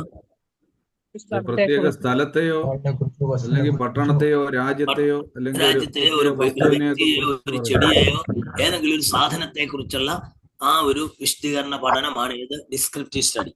മറ്റൊന്ന് നറേറ്റീവ് ആണ്. മൂന്നാമത്തെ എന്താണ്? നമ്മൾ വായിക്കുന്ന പുസ്തകങ്ങളെ കുറിച്ചാണ് ഞാൻ പറഞ്ഞത്. നമ്മൾ വായിക്കുന്ന പുസ്തകങ്ങൾ, ചില പുസ്തകങ്ങൾ എന്തായിരിക്കും? എക്സ്പോസിറ്ററി. എന്താണ്? മലയാളത്തിൽ എഴുതി പോയി എക്സ്പോസിറ്ററി. എക്സ്പോസ് ചെയ്യാന്ന് പറഞ്ഞാൽ എന്തുവാ? പ്രദർശിപ്പിക്കുക. അതായത് ചില കാര്യങ്ങൾ, ചില തിയറീസ്, ചില കാര്യങ്ങൾ തിയറിറ്റിക്കൽ ആയിട്ട് ആർഗ്യുമെന്റേറ്റീവ് ആയിട്ട് തെളിയിക്കുന്ന സാധനങ്ങളാണ് എക്സ്പോസിറ്ററി. രണ്ടാമത്തെ ഏതാണ്? ഡിസ്ക്രിപ്റ്റീവ്. ഡിസ്ക്രിപ്റ്റീവ് എന്ന് പറഞ്ഞാൽ ഒരു വ്യക്തിയെ കുറിച്ചോ ഒരു ചെടിയെ കുറിച്ചോ ഒരു സ്ഥലത്തെ കുറിച്ചോ ഒരു വസ്തുവിനെ കുറിച്ച് അതിനെക്കുറിച്ച് വേണ്ടത്ര വിശാലമായിട്ട് ഡിസ്ക്രൈബ് ചെയ്ത് വിശദമാക്കുന്ന ആ പരിപാടിക്കാണ് ഡിസ്ക്രിപ്റ്റീവ് റൈറ്റിംഗ്. മൂന്നാമത്തെ എന്താണ്? നറേറ്റീവ്. നറേറ്റീവ് എന്ന് പറഞ്ഞാൽ ഏതെങ്കിലും ഒരു സംഭവം ഒരിടത്തുണ്ടായി, ഒരു ബഹളം ഉണ്ടായി, ഒരു സമരം ഉണ്ടായി, അല്ലെങ്കിൽ ഒരു പോലീസ് വെടിവെപ്പ് ഉണ്ടായി, ഒരു ആക്ഷൻ ഉണ്ടായി, അത്തരത്തിലുള്ള ഈവന്റ് എന്ന് പറഞ്ഞാൽ അറിയാമായിരിക്കുമല്ലോ. സംഭവങ്ങൾ നമുക്ക് ഈവന്റ് മാനേജ്മെന്റിന്റെ കാലമല്ലേ, അതുകൊണ്ട് നിങ്ങൾക്ക് അറിയാം. ഒരു കല്യാണം എന്ന് പറഞ്ഞൊരു ഈവന്റ്, ഒരു ഫ്യൂണറൽ ഈവന്റ്. അപ്പൊ അത്തരത്തിലുള്ള സംഭവത്തെ കുറിച്ച് ഒരു ലൈവ് ഒരു വിശദീകരണം നൽകുന്നതാണ് ഏത്? നറേറ്റീവ്. അടുത്തതെന്ന് പറഞ്ഞാൽ ആർഗ്യുമെന്റേറ്റീവ് ആണ്. ആർഗ്യുമെന്റ് ഒരാൾ ചില വാദങ്ങൾ പറയുന്നു, അതിന് കൗണ്ടർ ആർഗ്യുമെന്റ് പറയുന്നു, ഡയലോജിക്കൽ. ആർഗ്യുമെന്റേറ്റീവ് ആണ്. വേറെ ചിലർ ഹിസ്റ്റോറിക്കലാണ്. പഴയ കാര്യങ്ങളൊക്കെ ഇങ്ങനെ വിശദീകരിച്ച് പഴയ കാര്യങ്ങൾ പറഞ്ഞു, ഭരിച്ച രാജാക്കന്മാരെ കുറിച്ച് പറയുന്നു, അങ്ങനെ ചരിത്രപരമായ കാര്യങ്ങൾ. അത് വേഗമാണല്ലോ. വേറെ ചിലത് സയന്റിഫിക് ആണ്. എന്താണ് സയന്റിഫിക് എന്ന് പറയുമ്പോ? ശാസ്ത്രീയമായ കാര്യങ്ങൾ, ശാസ്ത്രീയ വസ്തുതകൾ, അതിനെക്കുറിച്ച് വായിക്കുന്ന പുസ്തകങ്ങളാണ്. വേറെ ചില പുസ്തകങ്ങൾ എന്ന് പറയുന്നത് എന്താണെന്നറിയാമോ? ഇമാജിനേറ്റീവ് ആണ്. ഫിക്ഷൻസ്. ആളുകൾ ഇങ്ങനെ ഇമാജിൻ ചെയ്യും. എന്ത് ചെയ്യും? ഭാവനകൾ. മനസ്സിലായോ? ചിലരുടെ ഭാവനാ സൃഷ്ടിയാണ്. ഉദാഹരണം ഞാൻ പറയും, ഞാൻ ഇന്ത്യൻ പ്രധാനമന്ത്രി ആയിരുന്നെങ്കിൽ, if I were the prime minister of India എന്ന് പറഞ്ഞ് ഞാൻ കുറെ കാര്യം പറയാം. അത് ഏതാണ്? ഇന്ത്യൻ പ്രധാനമന്ത്രി ആവാൻ പറ്റുമോ? പറ്റത്തില്ല. ആയിരുന്നെങ്കിൽ ഞാൻ ഇങ്ങനെ ചെയ്യത്തില്ലായിരുന്നു, അങ്ങനെ ചെയ്യത്തില്ലായിരുന്നൊക്കെ പറഞ്ഞ്. അപ്പൊ അങ്ങനെയുള്ള അപ്പൊ പലതരത്തിലുള്ള റൈറ്റിങ്സ് ഉണ്ട്. മനസ്സിലായോ? പിന്നെ ഫിക്ഷൻസ്, കഥകള്, ഭാവനാ സൃഷ്ടികളായ കഥകള്. അപ്പൊ അത്തരത്തിലുള്ള പല തരത്തിലുള്ള റൈറ്റിംഗ് ഉണ്ട്. അപ്പൊ കഥകള്, അതുപോലെ തന്നെ എന്താ സ്റ്റോറീസ് ലൈക്ക്, പാരബിൾ ലൈക്ക്, എന്താ ഉപമകള്, അനാളജീസ്, അനക്ഡോട്ട്സ് എന്ന് വെച്ചാൽ ഉപകഥകള്. ഞാൻ പറയാം, രാമായണമോ അല്ലെങ്കിൽ രാമായണം തന്നെ എടുത്തു. രാമായണമല്ല, ഈ മഹാഭാരത കഥ. അതിനകത്തും മഹാഭാരത കഥയിലെ പ്രധാന കഥ എന്താണ്?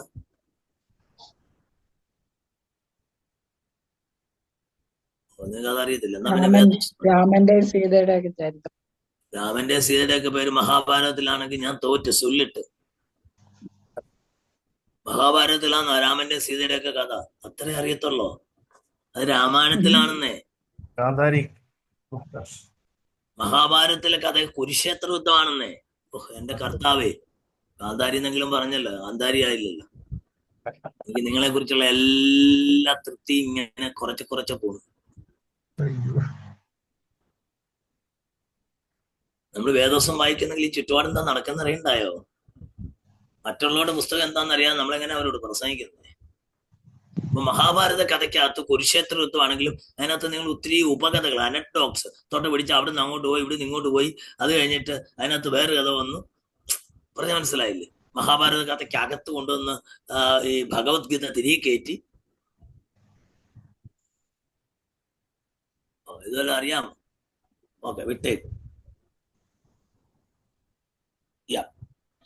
ഇത്തരത്തിലുള്ള കാര്യങ്ങൾ വായിക്കുന്ന വയലുണ്ടാവും. അപ്പൊ അതിനകത്ത് നമ്മൾ ഇത് ഓരോന്ന് വായിക്കുമ്പോഴും അതിൽ ഓരോന്നിലും നമുക്കുള്ള ഇൻട്രസ്റ്റ് വ്യത്യസ്തമായിരിക്കും.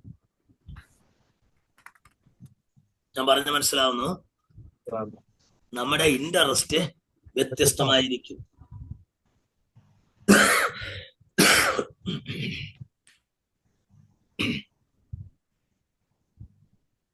നമ്മുടെ താല്പര്യങ്ങൾ വ്യത്യസ്തമായിരിക്കും.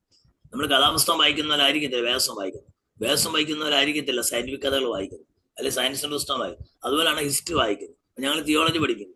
തിയോളജി പഠിപ്പിക്കുകയും ചെയ്യുമ്പോൾ ഞങ്ങളുടെ ക്ലാസ് എടുക്കുമ്പോൾ ഏറ്റവും ബോറിംഗ് സബ്ജക്ട് ഏതാണെന്ന് അറിയാമോ? ആൾക്കാർക്ക് ഏറ്റവും കുറച്ച് മാർക്ക് കിട്ടുന്ന ഏറ്റവും ബോറിംഗ് സബ്ജക്ട് ഏത് പുസ്തകമാണ്? നിങ്ങളുടെ ഏറ്റവും ബോറിംഗ് സബ്ജക്ട് ഏതായിരുന്നു? തിയോളജി ആയിരുന്നു. ഓക്കെ, വേറെ ഏതെങ്കിലും ഒപ്പീനിയൻ ഉണ്ടോ? എനിക്ക് തിയോളജിയൊക്കെ ഭയങ്കര ഇഷ്ടമായിരുന്നു. എനിക്ക് ഒരു ബോറിംഗും അല്ല. എനിക്ക് ആ കാര്യങ്ങൾ മനസ്സിലാവാൻ ഞെട്ടിപ്പോയത്. ഏറ്റവും ബോറിംഗ് എന്നാൽ ഹിസ്റ്ററി ഓഫ് ക്രിസ്ത്യാനിറ്റി, ചരിത്രം പഠിക്കുന്നത്. ഹിസ്റ്ററിയാണ് ആറ് മുഷിപ്പൻ ബോറിംഗ് പേപ്പർ. തിയോളജി പഠിക്കുന്ന സമയത്ത് ചർച്ച ഹിസ്റ്ററി പഠിക്കുന്നതാണ് ആറ് മുഷിപ്പൻ ബോറിംഗ്. ഹിസ്റ്ററി ആളുകളിൽ നിന്ന് പിള്ളേർക്ക് ഇരുന്ന് ഉറങ്ങും. അതൊന്നും തലകയറുന്നൊന്നുമില്ല. ഓക്കെ, ഇത് പരിചയക്കാരും അത് ഇതൊക്കെ വായിച്ചത് എന്താ കാര്യം? ചരിത്രമാണ് ഏറ്റവും ബോറിംഗ് സബ്ജക്ട്. ഓക്കെ, എന്നാൽ ചിലർക്ക് അതിൽ ഇഷ്ടമാണ്. ചില ചരിത്ര കുതികളായ ആളുകൾ അതിൽ വരും. വേറെ ചിലർക്ക് കഥകളാണ്, വേറെ ചിലർക്ക് മാത്സ് ആണ് ഇഷ്ടം, വേറെ ചിലർക്ക് ബയോളജി ആണ് ഇഷ്ടം, വേറെ ചിലർക്ക് കെമിസ്ട്രി ആണ് ഇഷ്ടം, വേറെ ചിലർക്ക് ഫിസിക്സ് ആണ് ഇഷ്ടം. ഓരോരുത്തരുടെ ഇഷ്ടാനിഷ്ടങ്ങളുണ്ട് വായനയിൽ. അത് എന്താണെന്ന് ചോദിച്ചാൽ എനിക്ക് ഇന്നും മനസ്സിലാകാത്തൊരു സമസ്യയാണ്. കാരണം അത് ജനറ്റിക്കലി അങ്ങനെ സംഭവിക്കുന്നു. ഇപ്പൊ ഒരു വീട്ടിൽ ഞാനിപ്പോ ഉദാഹരണം പറയാം. ഏറ്റവും വലിയ രസകരമായ കാര്യം, എനിക്ക് 2 കുഞ്ഞുങ്ങളാണുള്ളത്, ഒരു മോനും ഒരു മോളും. ഞങ്ങൾ ഒന്നിച്ചാണ് താമസിക്കുന്നത്. കൊച്ചുനാൾ മുതലേ വീട്ടിലെ രീതി ചായ ഇടും. പക്ഷേ വളർന്നു വന്നപ്പോൾ രസകരമായ കാര്യം, മോക്ക് കാപ്പി മതി, മോന് ചായ മതി. ഓക്കെ, ഇനി മോക്ക് ഇറച്ചി വേണം, മീനും വേണം, മോന് പച്ചക്കറി മാത്രം മതി. അത് എങ്ങനെ സംഭവിച്ചെന്ന് എനിക്കറിയത്തില്ല. ഇപ്പൊ പിന്നെ മാറ്റം വന്നിട്ടുണ്ട്. ഞാൻ പറഞ്ഞത് ഒരാൾക്ക് ഒരു ടേസ്റ്റ്, ഒരാൾ ഇഞ്ചി പക്ഷം, ഒരാള് കൊഞ്ചു പക്ഷം. ഞാൻ അവരുടെ പഠന രീതി ശ്രദ്ധിച്ചിട്ടുണ്ട്. എന്റെ മോനാണെങ്കിൽ പഠിച്ചു തീർക്കേണ്ടത് ഒറ്റ ഇരിപ്പിലിരുന്ന് എന്ത് ചെയ്യും? പഠിച്ചു തീർക്കും. പക്ഷെ മോളെ ഞാൻ ശ്രദ്ധിക്കും, അവൾ 5 മിനിറ്റ് പഠിക്കും, ചാടി എഴുന്നിട്ട് അങ്ങോട്ട് പോയി അടുക്കളയിൽ നിന്ന് പോയി തിരിച്ചു കയറി അങ്ങോട്ട് നടന്ന് മുറ്റത്ത് പറഞ്ഞിട്ട് വീണ്ടും വന്നിരിക്കും, വീണ്ടും 10 മിനിറ്റ് പഠിക്കും. ഒരു സ്റ്റേബിൾ പഠനം ഒരിടത്ത് ഇരുന്നില്ല. എങ്ങനെയാണ് സംഭവിക്കുന്നേ എന്ന് പറഞ്ഞാൽ, ഓരോരുത്തരുടെയും ജീനിനകത്ത് ഇൻഹറന്റ് ആയിട്ട് ദൈവം തന്നെ ബിൽഡ് ചെയ്ത് വെച്ചിരിക്കുന്ന, ഇൻബിൽറ്റ് ചെയ്തിരിക്കുന്ന ഒരു പ്രോഗ്രാമിംഗ് ഉണ്ട്. അത് നമുക്ക് നിഷേധിക്കാൻ പറ്റത്തില്ല. ആ പ്രോഗ്രാമിനെ അനുസരിച്ചാണ് അവരുടെ ഇഷ്ടാനിഷ്ടങ്ങൾ വെളിപ്പെട്ട് വരുന്നത്. ഇപ്പൊ എല്ലാവർക്കും എല്ലാം ഇഷ്ടപ്പെടണമെന്നില്ല. ഒരാൾക്കൊരു സബ്ജക്റ്റ് ഇഷ്ടപ്പെട്ടാൽ അടുത്ത ആളിന് അടുത്തൊരു സബ്ജക്റ്റ് ഇഷ്ടപ്പെടും. ഇതൊക്കെ നമ്മൾ പഠിക്കുന്നു എന്ന് പറയുമ്പോഴും നമ്മുടെ ആവശ്യം കൊണ്ടും പഠിച്ചെങ്കിലേ പരീക്ഷ എഴുതാൻ പറ്റത്തുള്ളല്ലോ, പരീക്ഷ എഴുതെങ്കിലേ ജയിക്കത്തുള്ളല്ലോ, എന്നെങ്കിലല്ലോ ഒരു പാസ്റ്റാകാനൊക്കത്തുള്ളൂ. അല്ലെങ്കിൽ ഒരു ബൈബിൾ കോളേജിൽ പഠിച്ചിറങ്ങിയിട്ട് എന്റെ ഗുണം എനിക്ക് ഇഷ്ടമുള്ള സബ്ജക്റ്റ് മാത്രം പഠിക്കുകയും ഇഷ്ടമില്ലാത്ത പഠിക്കാതിരിക്കുകയും ചെയ്യുന്നാൽ ഗ്രാജുവേറ്റ് ചെയ്യാൻ പറ്റത്തില്ലല്ലോ. അതുകൊണ്ടൊക്കെ നമ്മൾ അങ്ങ് ചെയ്തു പോവുക. അപ്പൊ നമ്മുടെ ഇഷ്ടങ്ങൾ, അപ്പം നമ്മുടെ ഇഷ്ടത്തിനനുസരിച്ചാണ് നമ്മുടെ വായന ഫോക്കസ് ചെയ്യുന്നത്. എങ്കിലും പ്രധാനമായിട്ടും ഒരു 2-3 തരത്തിലുള്ള റീഡിംഗ് ഉണ്ട്. എത്ര റീഡിങ്? ഒരു 3 തരത്തിലുള്ള റീഡിംഗ് എന്ന് പറയുന്നത്. ഒരു 3 തരത്തിലുള്ള റീഡിംഗ് എന്ന് വേണേൽ പറയാം. 2 സാധാരണ പറയത്തില്ല. ഞാനിപ്പം 3 തരത്തിലുള്ള റീഡിംഗ് എന്ന് പറയും. സാധാരണ തിയറിറ്റിക്കലി 2 തരത്തിലുള്ള റീഡിംഗ് ആണ്. ഒന്ന് സ്കാൻ റീഡിങ്. സ്കാൻ എന്ന് പറഞ്ഞാൽ ഇപ്പൊ എല്ലാവർക്കും അറിയാം. സ്കാനിങ് ചെയ്യാൻ പോയി, സ്കാൻ ചെയ്തു എന്നൊക്കെ നമ്മൾ പറയത്തില്ലേ? എന്തിനാ സ്കാൻ ചെയ്യുന്നത്? MRI സ്കാൻ, CT സ്കാൻ എന്നൊക്കെ പറഞ്ഞാൽ എന്താ അതിന്റെ അർത്ഥം?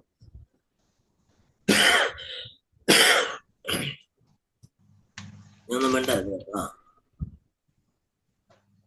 പാസ്റ്റ് പറഞ്ഞാണ്ടേ, എന്തിനാ സ്കാൻ ചെയ്യുന്നേ? മറഞ്ഞിരിക്കുന്ന വസ്തുതകളെ കൂടുതൽ എന്ന് പറഞ്ഞാൽ നമുക്ക് അറിയാൻ കഴിയാത്ത കാര്യങ്ങൾ ഡീപ്പായിട്ട് അറിയുന്നതിനുള്ള ഒരു പരിപാടിയാണ് എന്ത്? അപ്പൊ നമ്മുടെ വായന അതുപോലെ വളരെ ഡീപ്പായിട്ടുള്ള വായനയുണ്ട്. അതിന് സ്കാൻ റീഡിംഗ് എന്ന് പറയും. ഇത്രയും പിടി കിട്ടിയോ?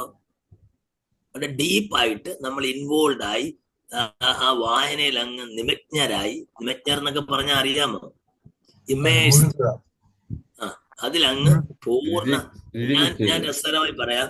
ഞാൻ എന്തെങ്കിലും സീരിയസ് ആയിട്ടൊരു ഒരു കാര്യം വായിച്ചോണ്ടിരിക്കുക, ധ്യാനിക്കുകയോ വായിക്കുകയാണെങ്കിൽ എന്റെ ചുറ്റുപാടത്ത് എന്തോ നടന്നാലും ഞാൻ എന്ത് ചെയ്യത്തില്ല, അറിയത്തില്ല. ഇടിവെട്ടി എന്ന് പറഞ്ഞാലും ഭൂമിയിൽ കൊണ്ടുവന്നാലും ഞാൻ വളരെ ക്ലീനായിട്ട് വായിക്കുവാന്നോ, അത് വേദോസ്തം വായിച്ച് ധ്യാനിക്കുന്ന സമയമോ അതുപോലുള്ള കാര്യങ്ങളാണെങ്കിൽ എന്തോ ചുറ്റുപാടത്ത് ഇടിവെട്ടി എന്ന് പറഞ്ഞാൽ ഞാൻ അറിയത്തില്ല, ഭൂമിയിൽ എന്ന് പറഞ്ഞാൽ അറിയത്തില്ല. അത്ര ഫോക്കസ്ഡാ. അപ്പൊ അങ്ങനെ ഒരു റീഡിംഗ് ആണ്. ഏത് റീഡിങ്? Scan reading. രണ്ടാമത്തെ റീഡിങ് സ്കിം റീഡിങ് എന്ന് പറയും.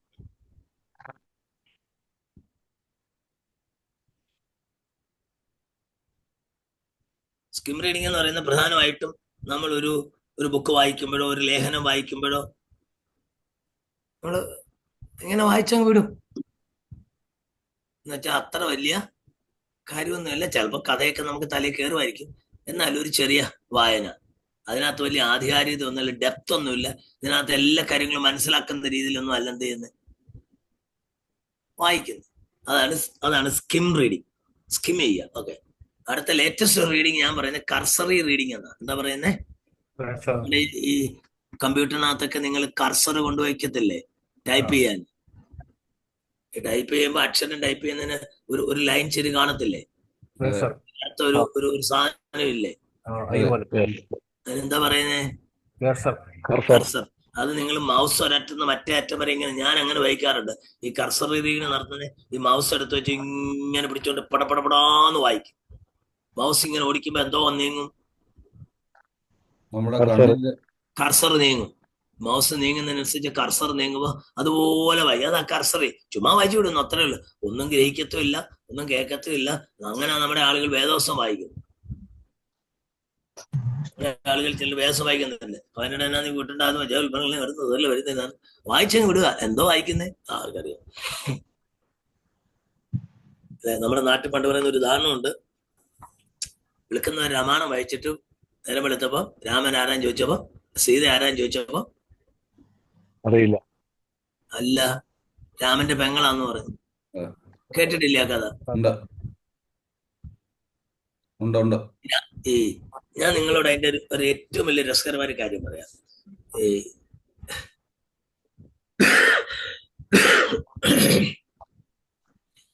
ഈ മുസ്ലിങ്ങൾക്ക് അവരുടെ കുഞ്ഞുങ്ങളെ ഓതാൻ പഠിപ്പിക്കുന്ന രീതിയുണ്ട് മദ്രസകളിൽ. എന്തോ മദ്രസകളിൽ ചെയ്യുന്നേ?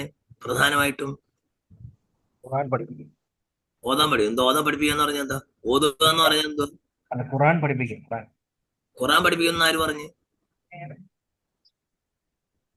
മദ്രസകളിലെ പ്രധാന പഠനം ഓതാൻ പഠിപ്പിക്കും. ഓതുക എന്ന് പറഞ്ഞാൽ എന്തുവാ?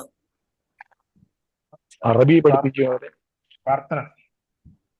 ഓതുക എന്ന് പറഞ്ഞാൽ എന്തുവാ? മലയാള വാക്കാ ഞാൻ പറഞ്ഞു. ഓതുക, ഓതി കൊടുക്കുക. വചനം ഓതി കൊടുത്തെന്ന് പറഞ്ഞോട്ടെ. വെള്ളം ഓതി കൊടുത്തു. പിന്നെ രഹസ്യങ്ങൾ പഠിപ്പിക്കുക. ഓതുക എന്നുള്ള വാക്കിന് ചൊല്ലിക്കൊടുക്കാന്നേ അർത്ഥമുള്ളന്ന്. എന്ത് കഷ്ടമാന്ന് പറ.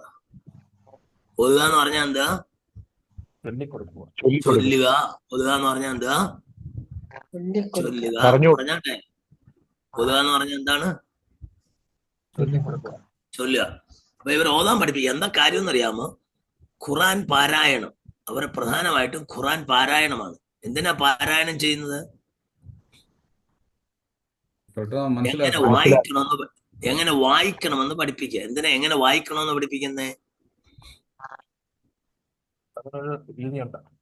എന്തോ? അത് വായിക്കുന്നതിനൊരു രീതിയുണ്ട്. ഭാവന പറയരുത്. ഞാൻ ചോദിക്കുന്നത് കൃത്യമായിട്ട് അറിയാമെങ്കിലേ പറയാം.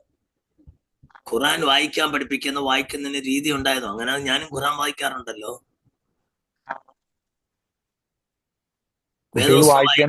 പള്ളിയിൽ അച്ഛന്മാര് വേദോസം വായിക്കുന്നില്ലാന്നോ ബന്ധുക്കുസാര് വേദോസം വായിക്കുന്നേ? പിന്നെ ഖുറാൻ വായിക്കാൻ പഠിപ്പിക്കാന്ന് പറഞ്ഞാൽ അതിന്റെ അർത്ഥം എന്താ? വായിക്കുന്ന രീതിക്കാന്നോ? പറയൂ. അല്ല, എല്ലാവരും വായിക്കാൻ വേണ്ടി, കുട്ടികൾ അവരുടെ മതത്തിലുള്ള എല്ലാവരും വായിക്കാൻ. എന്റെ പിന്നെ വായിക്കാൻ പഠിപ്പിക്കുന്ന എന്തിനാ? അവർക്ക് സ്വയം വായിച്ചാ പോരായോ? അല്ല, അത് അവരങ്ങനെ വായിച്ചത് കേട്ട് പഠിക്കുമ്പോൾ ഇവര് വായിക്കുന്നത് മുസ്ലിം തന്നെയാ അത് വായിക്കുന്നതെന്ന് പെട്ടെന്ന് മനസ്സിലാവും വേറൊരാൾക്ക്. എന്റെ പൊന്നെ, എന്ത് പറയുന്നേ? നമ്മുടെ വീട്ടിലെ ഉപദേശിയാവുന്ന വേദോസം വായിക്കാൻ നമ്മുടെ പിള്ളേരെ പഠിപ്പിക്കുന്നേ? അങ്ങനെയല്ല സാറേ. സ്കൂൾ അധ്യാപകരാണ് വേദോസം വായിക്കാൻ പഠിപ്പിക്കുന്നേ? ഇല്ല, ഞാൻ പറഞ്ഞ അങ്ങനെയല്ല, അങ്ങനെ ഉദ്ദേശിച്ചല്ല. അവര് അവിടെ അവരുടെ പള്ളി അവര് പറഞ്ഞു കൊടുക്കുന്ന ഓതുന്ന അനുസരിച്ച് അവര് കേട്ട് പഠിക്കുമ്പോൾ ആ ഒരു സ്റ്റൈലാണ് അവർക്കും വരുന്നത്. അപ്പം വേറെ പുറത്തുനിന്ന് വായിച്ചാലും ഇത് മുസ്ലിം തന്നെയാ വായിക്കുന്നുള്ളവർക്ക് മനസ്സിലാവും. തികച്ചും തെറ്റാണ് ആ പറഞ്ഞ ആർഗ്യുമെന്റ്. അതല്ല കാരണം. കാരണം ഇതേ ഉള്ളൂ. അറബി ഭാഷയ്ക്ക് നമ്മുടെ വവ്വൽ ഉണ്ടല്ലോ. വവ്വൽ എന്ന് പറഞ്ഞാൽ എന്തുവാ? മലയാളത്തിൽ സ്വരത്തിന് അക്ഷരമില്ല. സ്വരത്തിന് എന്തില്ല? അക്ഷരമില്ല. സ്വരത്തിന് എന്തേ ഉള്ളൂ? ശബ്ദമേ ഉള്ളൂ. സ്വരത്തിന് ശബ്ദമുണ്ട്. എബ്രായ ഭാഷ പോലെ തന്നെ എബ്രായ ഭാഷയ്ക്ക് സ്വരാക്ഷരങ്ങളില്ല. അറിയാമോ?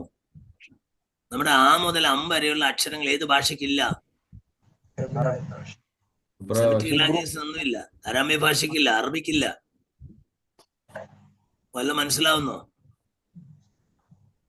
അറബി ഭാഷയിൽ സ്വരത്തിന് അക്ഷരമില്ല. അപ്പൊ ഞാൻ നിങ്ങളോട് ബാഗ് എന്ന് പറയുകയാണെങ്കിൽ, എഴുതി തരുവാണെങ്കിൽ, ഞാൻ എഴുതുവാണെങ്കിൽ ബിയും ജിയും മാത്രമേ എഴുതാൻ പറ്റത്തുള്ളൂ. ബിയും ജി എഴുതി നിങ്ങൾക്ക് കൊണ്ട് തന്നാൽ ജോയ് പാസ്റ്റ് എന്തോ വായിക്കും?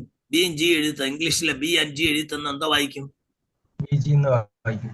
എന്തോ PG ബി ജി എന്ന് വായിച്ചാൽ ഞാൻ ഒരു വാക്കാ, ബി ജി എന്നൊരു വാക്കാണോ? ഇല്ല. അപ്പൊ അതിന്റെ വാക്കാക്കി വായിക്കും. ബാഗെന്നോ ബെഗെന്നോ എന്ന് വായിക്കണമെങ്കിൽ ബാഗെന്നോ പറയാൻ പറ്റും. ബാഗെന്നോ ബെഗെന്നോ ബിഗെന്നോ ബോഗെന്നോ ബഗ്ഗെന്നോ വായിക്കാം. അങ്ങനെ എനിക്ക് ഇഷ്ടമുള്ള ഒരു സ്വരാക്ഷരം ഇടയ്ക്ക്, ഒരു സ്വരശബ്ദം ഇടയ്ക്ക് ചേർത്ത്, ഒരു സ്വരശബ്ദം, അക്ഷരമില്ല, സ്വരശബ്ദം ഇടയ്ക്ക് ചേർത്ത് വായിച്ചാൽ അർത്ഥം വ്യത്യസ്തമായി പോകും. മനസ്സിലായോ? അറബി ഭാഷയുടെ പ്രത്യേകത സ്വരത്തിന് അക്ഷരമില്ല, ശബ്ദമേ ഉള്ളൂ. അതുകൊണ്ട് എഴുതി തലമുറകളായിട്ട് ഏത് അക്ഷരം, ഏത് സ്വരം അക്ഷരം ഇടയ്ക്ക് വരുത്തി, ഏത് സ്വരശബ്ദം ഇടയ്ക്ക് വരുത്തി വായിക്കണമെന്ന് പിള്ളാരെ പഠിപ്പിക്കുന്നു. അത് അതുപോലെ കാണാതെ പഠിക്കുകയാണ്. അതുകൊണ്ടാണ് ഖുർആൻ പാരായണം ഈ ആളുകൾ കാണാതെ പഠിക്കേണ്ടി വരുന്നത്. ഖുർആൻ മൊത്തം കാണാതെ പഠിച്ചു എന്ന് പറയുന്നതിന് കാരണം ഇത് വായിക്കുമ്പോൾ ആ സ്വരം കറക്റ്റ് നേരത്തെ വായിച്ചവര് ആ സ്വരത്തിന്റെ അക്ഷരം ഇല്ലാത്ത സ്ഥാനത്ത് ആ ശബ്ദം ചേർത്ത് ബാഗ് എന്ന് തന്നെ വായിച്ചു, ബെഡ് എന്ന് തന്നെ വായിച്ചു. അങ്ങനെ വായിച്ച് പഠിച്ചിട്ട് ആ പഠിച്ചവര് അടുത്ത തലമുറയ്ക്ക് അത് അങ്ങനെ വായിക്കാൻ പഠിപ്പിക്കുക. കാരണം ഈ സ്വരാക്ഷരത്തിന് അക്ഷരമില്ലാത്തത് കൊണ്ട് ആ സ്വരത്തിന്റെ ശബ്ദം കറക്റ്റ് അല്ലെങ്കിൽ അർത്ഥം എന്ത് ചെയ്യും? മാറിപ്പോ. ഇപ്പൊ പിടികിട്ടിയോ? ഇനി തെറ്റുവോ? അപ്പൊ എന്തിനാ മുസ്ലിങ്ങൾ ഓതാൻ പഠിപ്പിക്കുന്നേ? തെറ്റാതിരിക്കാൻ പറഞ്ഞു കൊടുക്കുന്നു. തെറ്റാതിരിക്കാൻ, അക്ഷരം മാറ്റി തെറ്റിച്ച് വായിക്കാതിരിക്കാൻ. സ്വരത്തിന്റെ അക്ഷരം കറക്റ്റായിട്ട് വായിച്ച് മനസ്സിലാക്കിയാൽ ക്രമേണ അതിന്റെ അർത്ഥം തെറ്റാതിരിക്കും. പിടികിട്ടിയോ? യാ. എന്നതുപോലെ അവര് അത് സത്യത്തിൽ അതൊരു കർസറി റീഡിംഗ് ആണ്. ഈ വായിക്കുന്നതല്ലാതെ അതിന്റെ അർത്ഥമല്ലേ പുലികൾ അറിയുന്നോ? ഇല്ല. ഈ അക്ഷരം പഠിച്ചു അങ്ങ് വായിച്ചു വിടുന്നു എന്നുള്ളതല്ലാതെ, 1-ാം ക്ലാസ്സിൽ പഠിക്കുന്ന ഒരു കൊച്ചിനെ ഇംഗ്ലീഷ് അക്ഷരം പഠിച്ചിട്ട് ഇംഗ്ലീഷ് പുസ്തകം വായിപ്പിക്കുന്ന പോലെയുള്ളൂ. വായിക്കാൻ പഠിക്കും, പക്ഷെ അതിന്റെ അർത്ഥം അറിയുന്നോ? ഒരു വാക്കിന്റെ പോലും അർത്ഥം അറിയണമെന്നില്ല.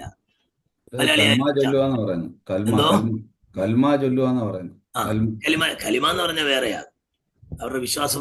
നമ്മള് ഈ കലിമ എന്ന് പറയുന്നത് നമ്മുടെ ക്രീഡൽ സ്റ്റേറ്റ്മെന്റ് പറഞ്ഞ പോലെ, അത് ഈ നമ്മുടെ നിത്യാവിശ്വാസ പ്രമാണം ഏറ്റു പറയത്തില്ലയോ? വേണ്ട, 10 കൽപ്പന ചൊല്ലത്തില്ല, ഡെക്കാലോഗ് എന്ന് പറഞ്ഞ് പഠിച്ചോ നിങ്ങൾ?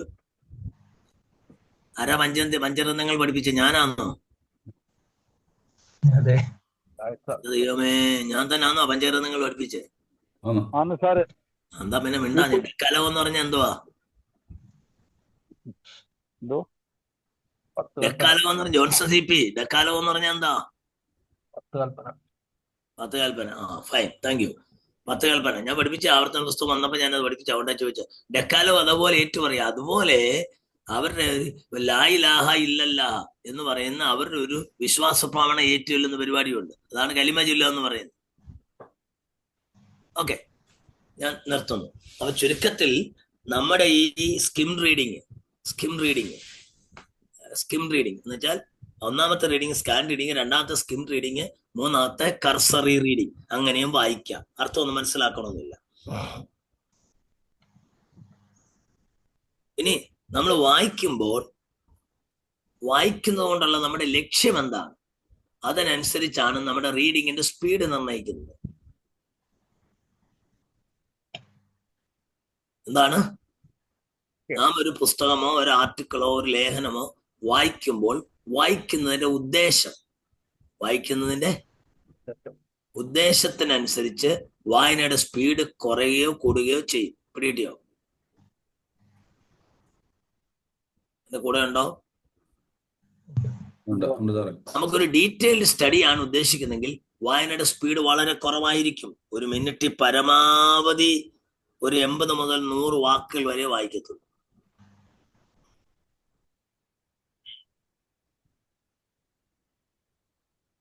ഡീറ്റെയിൽഡ് സ്റ്റഡിക്ക് വേണ്ടി.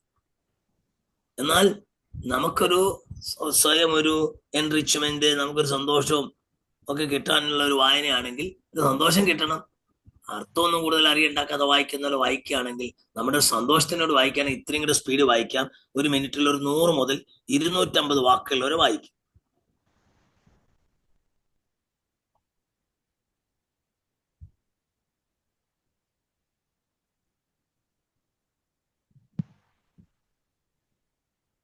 അതുപോലെ തന്നെ ഒരു ഇവാലുവേറ്റ് റീഡിങ്. ഈ പുസ്തകം നിങ്ങൾ ബുക്ക് റീഡിംഗ് എന്ന് പറഞ്ഞ ഒരുപാട് നിങ്ങൾ വല്ലതും ചെയ്തിട്ടുണ്ടോ? ബുക്ക് റീഡിങ്, ബുക്ക് റിവ്യൂ, അങ്ങനെയുള്ള പരിപാടികളിലോ നിങ്ങൾ പറഞ്ഞിട്ടുണ്ടോ അസൈൻമെന്റ് പോലെ? നമ്മുടെ ഓൺലൈൻ ക്ലാസ്സിന്റെ ഒരു ബുദ്ധിമുട്ട് അതാണ്. അതായത് ഞങ്ങൾ സാധാരണ ചെയ്യുന്ന ഒരു പരിപാടിയാ, ഞങ്ങൾ ATS സർക്കിളിൽ ഞങ്ങൾ ചെയ്യിക്കുന്ന ഒരു കുട്ടി ഒരു പേപ്പർ പഠിക്കുമ്പോൾ, ഒരു സബ്ജക്റ്റ് പഠിക്കുമ്പോൾ ആ പേപ്പറിന് വേണ്ടി 500 പേജ് വായിച്ചിരിക്കണം. എത്ര വായിച്ചിരിക്കണം? 500 പേജ്. 500 പേജ്. പഞ്ചഗ്രന്ഥങ്ങൾ എന്ന് പറഞ്ഞ പുസ്തകം നോട്ട്സ് നമ്മൾ തരികയും പഠിപ്പിക്കുകയും ചെയ്യുമ്പോൾ പഞ്ചഗ്രന്ഥങ്ങളുമായി ബന്ധപ്പെട്ട 500 പേജ് മിനിമം ഒരു കുട്ടി എന്ത് ചെയ്തിരിക്കണം? വായിച്ചിരിക്കണം. അതിൽ 500 പേജിൽ ഒരു 300 പേജ് 350 പേജ് അസൈൻമെന്റ് ആണ്. 250 പേജ് അല്ലെങ്കിൽ 250 മുതൽ 200 പേജ് വരെ ബുക്ക് റീഡിംഗ് ആണ്. ഒരു ബുക്ക് വായിക്കുക, ഒരു ബുക്കിന്റെ 250 പേജ് വായിച്ച് അതിന്റെ സമ്മറി എഴുതുക. മനസ്സിലായോ?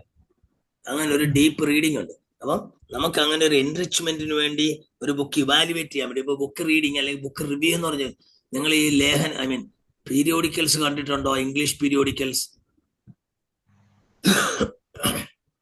ഇംഗ്ലീഷിലെ ലേഖനങ്ങൾ പബ്ലിഷ് ചെയ്യുന്ന മാഗസിൻസ് കണ്ടിട്ടുണ്ടോ? തിയോളജിക്കൽ മാഗസിൻസ് ഇല്ല.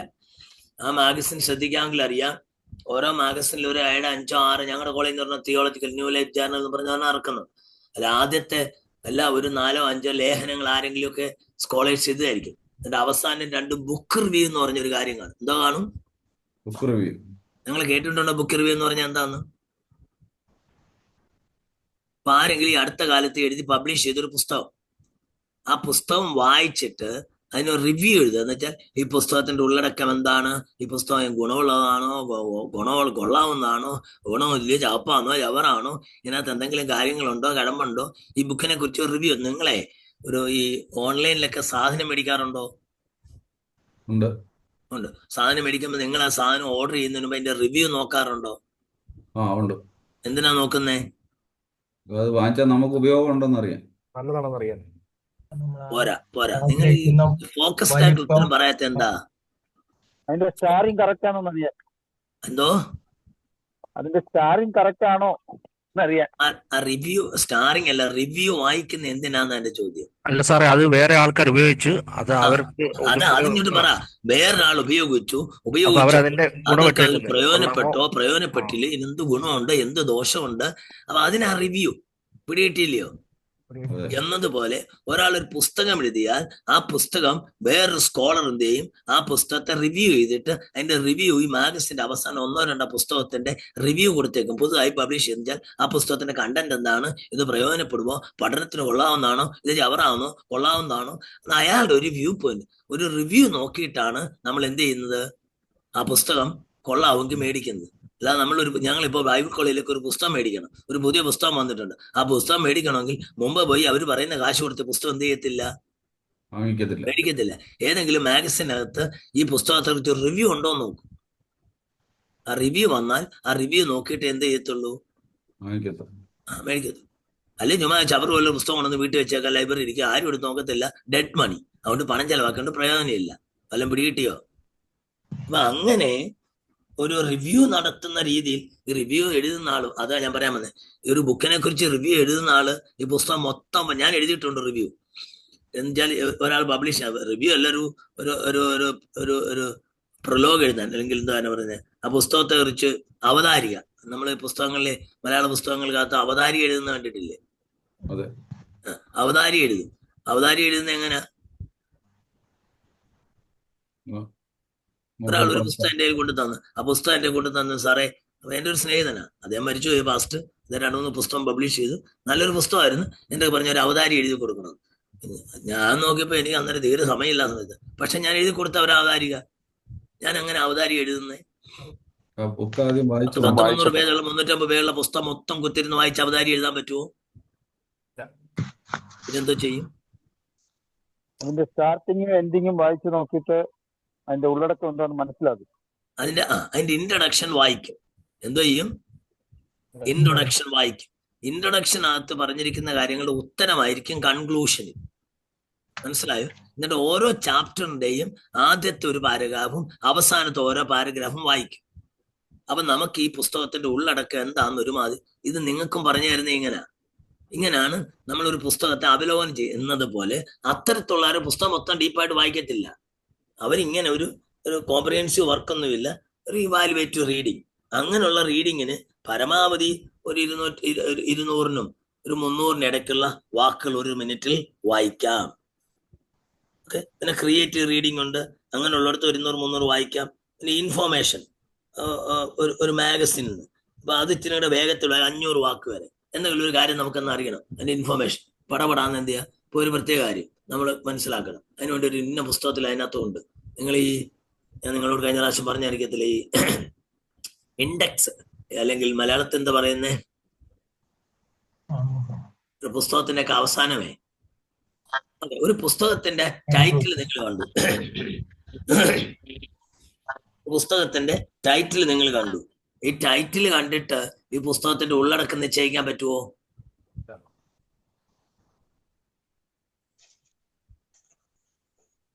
പറഞ്ഞേ ജോയ് പാസ്റ്റർ പറഞ്ഞേ. ഇല്ല. കാരണം എപ്പോഴും ഒരു പുസ്തകത്തിന് ഒരു ടൈറ്റിൽ കൊടുക്കുമ്പോൾ അത് മറ്റുള്ളവരെ ആകർഷിക്കുന്ന കാപ്റ്റിവേറ്റിംഗ് ടൈറ്റിൽ ആയിരിക്കും. മറ്റുള്ളവരെ ആകർഷിക്കുന്ന, വശീകരിക്കുന്ന, ആ പുസ്തകം മേടിക്കാൻ വേണ്ടി പ്രേരിപ്പിക്കുന്ന ഒരു ക്യാപ്റ്റിവേറ്റിംഗ് ടൈറ്റിലും അത്തരത്തിലൊരു കവർ പേജും ആയിരിക്കും ആർക്ക് കൊടുക്കുന്നത്? പുസ്തകത്തിന് എഴുത്തുകാരൻ കൊടുക്കുന്നത്. അത് നമുക്ക് പ്രയോജനപ്പെടുമോ എന്ന് നമ്മൾ എങ്ങനെ അറിയും?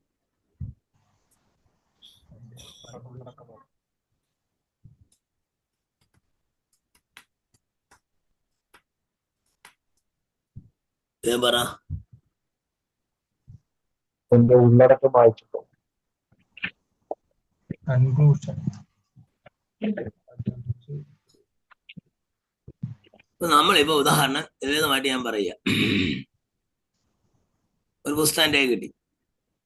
എനിക്ക് യേശുക്രിസ്തു ദൈവമാണ്,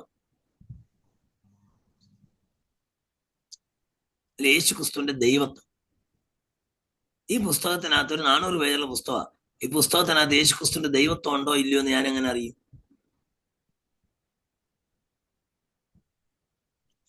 ദൈവത്വത്തെ കുറിച്ച് വല്ല പരാമർശമുണ്ടോ, എഴുത്തുണ്ടോ എന്ന് ഞാൻ എങ്ങനെ അറിയും? നിങ്ങൾ പുസ്തകം വായിക്കാറുണ്ടോ? വേദോസ്തം വായിക്കുന്ന കാര്യമല്ല പറയുന്നത്, അല്ലാതുള്ള വേദോസ്ത സംബന്ധമായ പുസ്തകങ്ങൾ വായിക്കാറുണ്ടോ?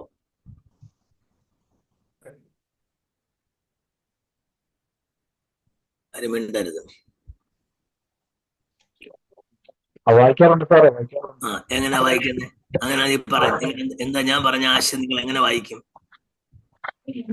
നിങ്ങൾ തിരയുന്ന, നിങ്ങൾ ഒരു വിഷയം ഇപ്പൊ നിങ്ങൾ പേപ്പർ എഴുതാൻ വേണ്ടിയാണല്ലോ, അതുകൊണ്ട് തന്നെ എഴുതിരുന്നത്. നിങ്ങൾ ഒരു പേപ്പർ എഴുതാൻ വേണ്ടി തീരുമാനിക്കുന്നു. ആ പേപ്പർ എഴുതാൻ തീരുമാനിക്കുമ്പോൾ ആ പേപ്പറിന് നിങ്ങളൊരു തലക്കെട്ട് കണ്ടെത്തുന്നു. ആ വിഷയം ഒരു പുസ്തകത്തിൽ ഉണ്ടോ ഇല്ലയോ എന്ന് നിങ്ങൾ എങ്ങനെ അറിയും?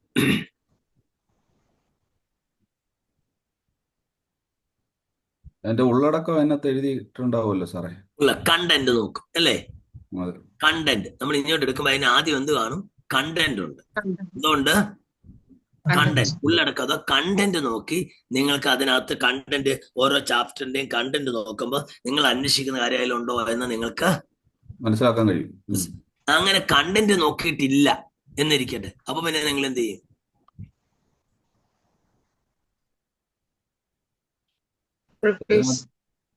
പറഞ്ഞോ.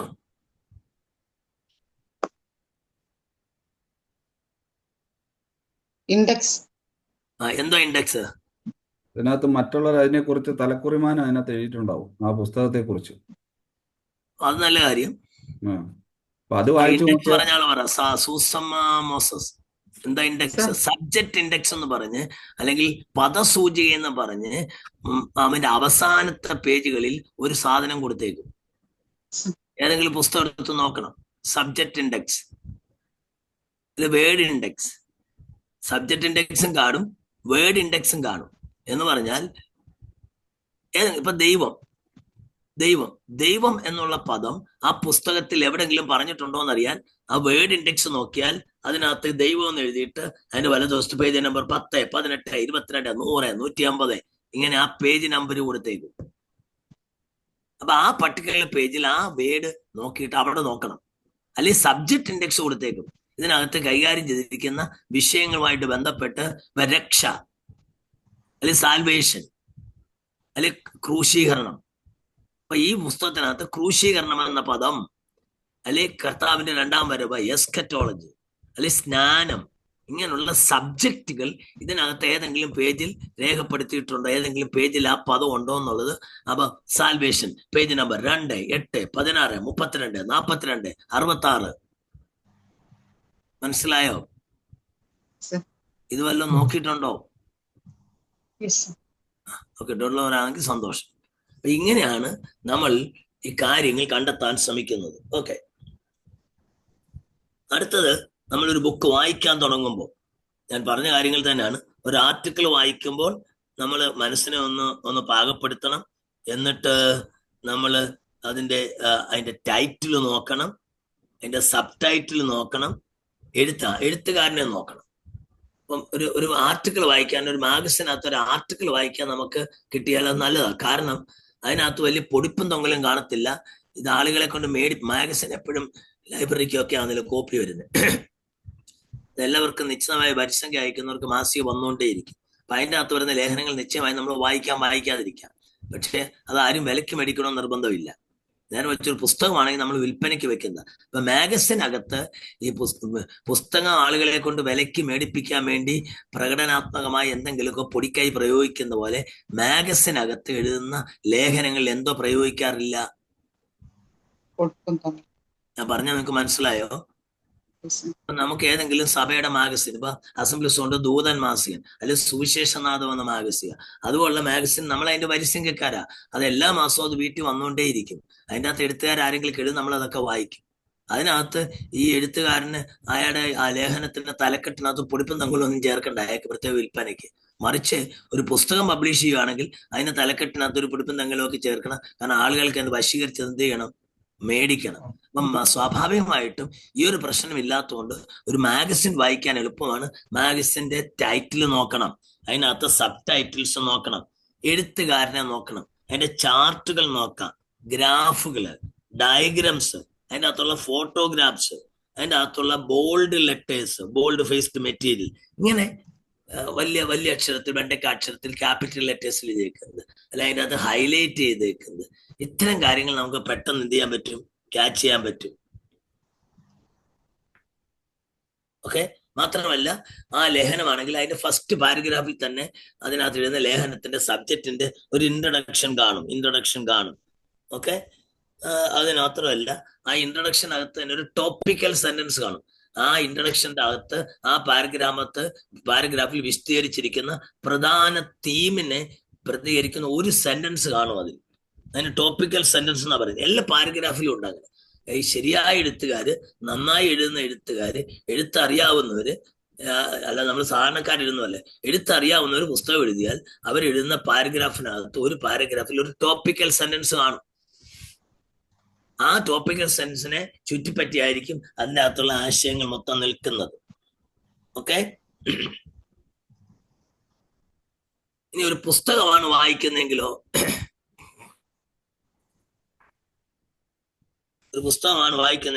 നമ്മൾ അതിന്റെ ടൈറ്റിൽ നോക്കണം.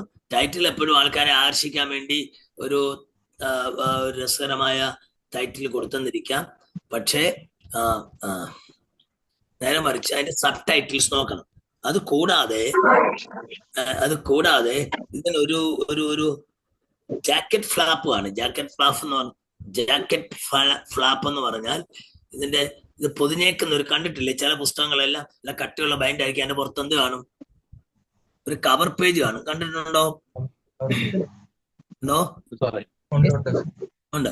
ഈ കവർ പേജിനകത്ത് അതിന്റെ ടൈറ്റിലും കാണും, പുസ്തകത്തിനകത്തും കാണും, പുസ്തകത്തിന്റെ ബോർഡ് ബൈൻഡിന്റെ പുറത്തും കാണും. എന്നാലും കവർ പേജ് ടൈറ്റിൽ കാണും. എന്നിട്ട് ഈ കവർ പേജിന്റെ അവസാനത്തെ സൈഡിൽ പുറംചട്ടയിൽ, അവസാനത്തെ പുറംചട്ടയിൽ, പുറത്തെ പുറംചട്ടയിൽ എഴുത്തുകാരന്റെ പേര് കാണും, അയാളുടെ ഡിഗ്രി കാണും, അയാൾ ഏത് സെമിനാരി പഠിച്ചതാണെന്ന് കാണും, അയാളുടെ കാര്യങ്ങൾ, അയാളെ കുറിച്ച് ഒരു ബ്രീഫ് ഡിസ്ക്രിപ്ഷൻ കാണും.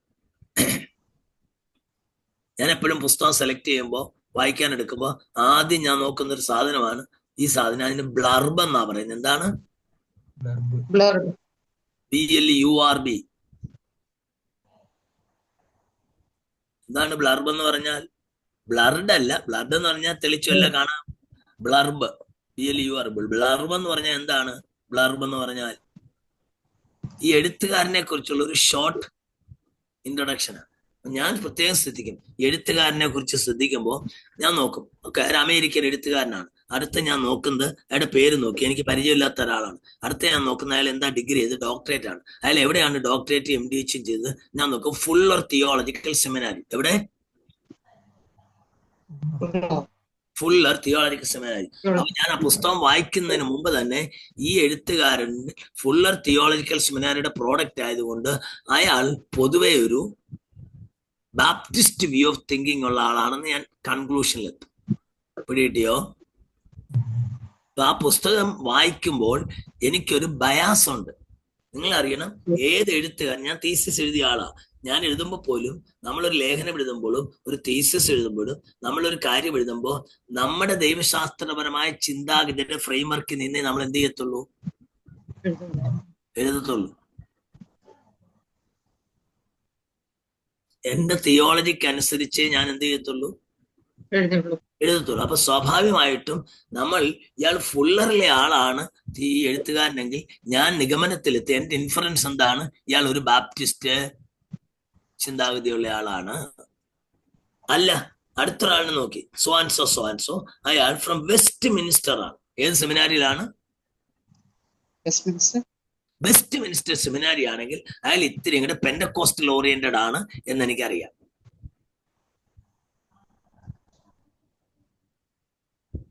ഞാൻ പറഞ്ഞ മനസ്സിലായോ? അപ്പോ ഓരോ സെമിനാരിയുടെ പ്രോഡക്റ്റും, അപ്പൊ ഈ ബ്ലർബ് വായിക്കുന്നതുകൊണ്ട് നമുക്കറിയാം അവരുടെ തിയോളജിക്കൽ സ്റ്റാൻഡ് എന്താണെന്ന് അറിയാം. അപ്പൊ അവരെഴുതിയേക്കുന്ന എല്ലാം കാണാൻ പിടിച്ച് ശരിയെന്ന് പറഞ്ഞ് ഞാൻ എന്ത് ചെയ്യത്തില്ല, വിഴുങ്ങത്തില്ല. അവർ പറയുന്ന ആശയങ്ങളെല്ലാം അതേപടി എടുത്ത് ഞാൻ എന്ത് ചെയ്യത്തില്ല, എന്റെ പേപ്പറിനകത്ത് തിരികെ കയറ്റത്തില്ല. കാരണം എന്റെ ദൈവശാസ്ത്രപരമായ ചിന്താധാരയ്ക്ക് ചേരുന്ന ചിന്താഗതികൾക്ക് അല്ലെങ്കിൽ ഞാൻ അത് അക്സെപ്റ്റ് ചെയ്തില്ല. കാരണം ഞാൻ ശ്രദ്ധിക്കും ഇയാൾ ഏത് തിയോളജി. കത്തോലിക്കർ എഴുതുന്ന പുസ്തകമായാലും, ഞാൻ ചില പുസ്തകങ്ങൾ കത്തോലിക്കരുടെ വായിച്ചിട്ടുണ്ട്. പക്ഷെ അത് കത്തോലിക്കരാണ് എഴുതിയെന്ന് മനസ്സിലാക്കി അതിനനുസരിച്ച് എന്ത് ചെയ്യത്തുള്ളൂ, അതിനെ വായിക്കത്തുള്ളൂ. ഞാൻ പിടികിട്ടിയോ? ഓക്കെ. ഇനി ഒരു പുസ്തകമാണ് വായിക്കുന്നെങ്കിൽ പുസ്തകത്തിന് എഴുത്തുകാരൻ ഒരു ഇൻട്രഡക്ഷൻ പറഞ്ഞിട്ടുണ്ടാവും. എഴുത്തുകാരൻ ഒരു ഇൻട്രഡക്ഷൻ, ആ ഇൻട്രഡക്ഷൻ വായിക്കണം. എന്നിട്ട് അതിന്റെ ഫസ്റ്റ് ചാപ്റ്റർ വായിക്കണം. എന്നിട്ട് എല്ലാ ചാപ്റ്ററിന്റെയും ഫസ്റ്റ് ആൻഡ് ലാസ്റ്റ് പാരഗ്രാഫ്സ് വായിക്കണം. ഒരു പുസ്തകം വായനയ്ക്ക് പ്രയോജനപ്പെടുമെങ്കിൽ ഞാൻ ചില ചോദ്യങ്ങൾ ചോദിക്കണം. ഈ പുസ്തകത്തിന്റെ തലക്കെട്ടിന്റെ അർത്ഥം എന്താണ്? ഈ പുസ്തകം എനിക്ക് എങ്ങനെ പ്രയോജനപ്പെടും? ഇത് എന്റെ അറിവിനെ വർദ്ധിപ്പിക്കുമോ? ഇത് വായിക്കുന്നത് കൊണ്ട് എനിക്കുള്ള ലക്ഷ്യം എന്താണ്?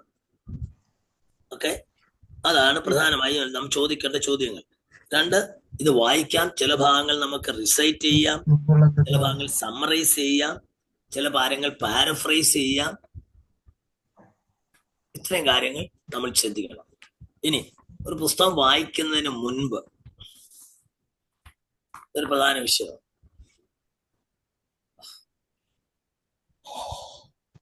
I'm sorry, I'm a bit tired today. ഒത്തിരി ട്രാവൽ ചെയ്തിരുന്നു, മീറ്റിങ്ങിന് പോയി. നമ്മളൊരു പുസ്തകം വായിക്കുന്നത്, ഇംഗ്ലീഷ് പുസ്തകമാണ്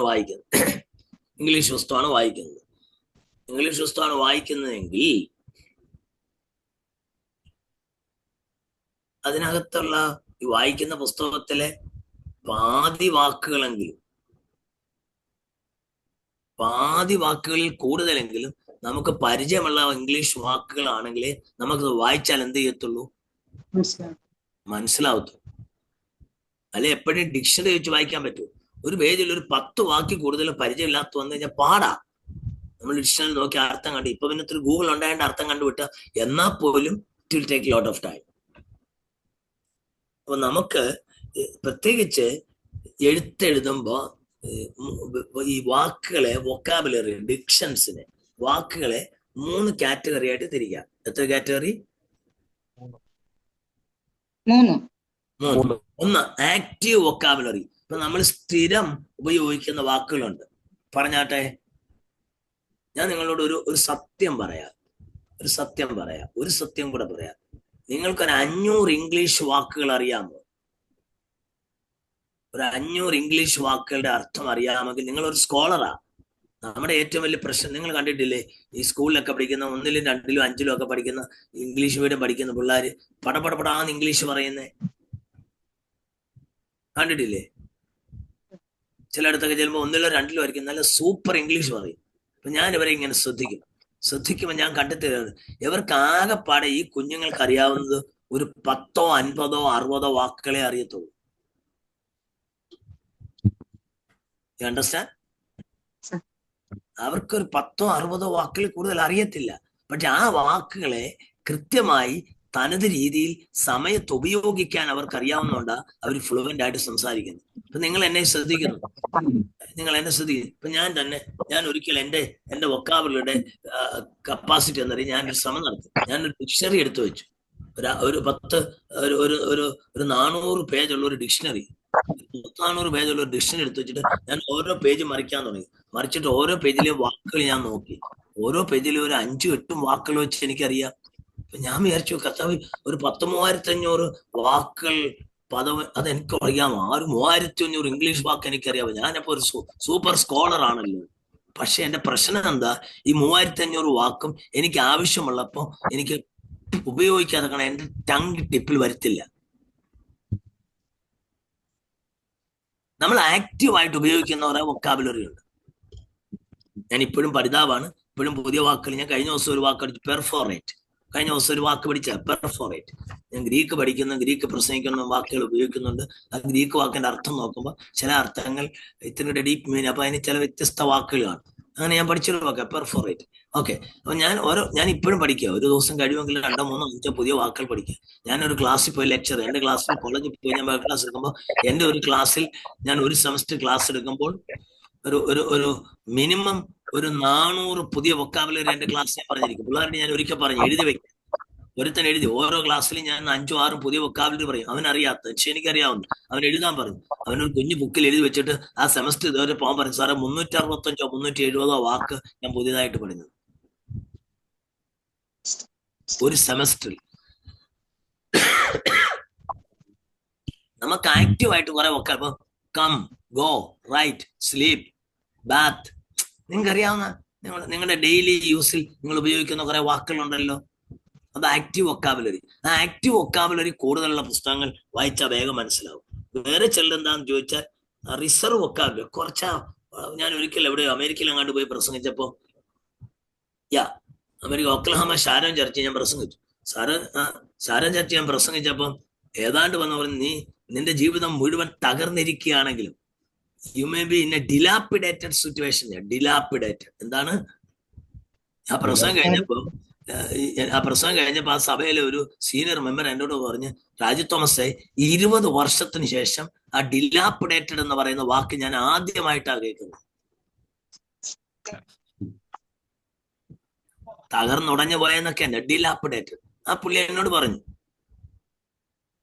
ബെഥേൽ പി ജേക്കബിന്റെ അമേരിക്കൻ പണ്ടുണ്ടാകുന്ന ഒരു സൂപ്പർ സേയിങ് സ്പിരിറ്റിന്റെ ആളായ ബെഥേൽ പി ജേക്കബിന്റെ അനിയൻ ബെഥേൽ ജോയി എന്ന് പറഞ്ഞ ആളാ എന്നോട് പറഞ്ഞു, 20 വർഷമായി സാറേ ഞാൻ ഈ ഒരു വാക്ക്, ഇംഗ്ലീഷ് വാക്ക് ആരും പറയുന്നത് കേട്ടിട്ടില്ല. അത് വളരെ റെയർ ആയിട്ട് ഉപയോഗിച്ചൊരു വാക്കാണ്. ഞാൻ പറഞ്ഞതിന്റെ സാരം എന്തെന്ന് ചോദിച്ചാൽ, അത് റിസർവ്ഡ് ആയിട്ട് നമ്മള് കുറെ റിസർവ്ഡ് വൊക്കാബുലറി നമ്മൾ എപ്പോഴും ഉപയോഗിക്കത്തൊന്നുമില്ല.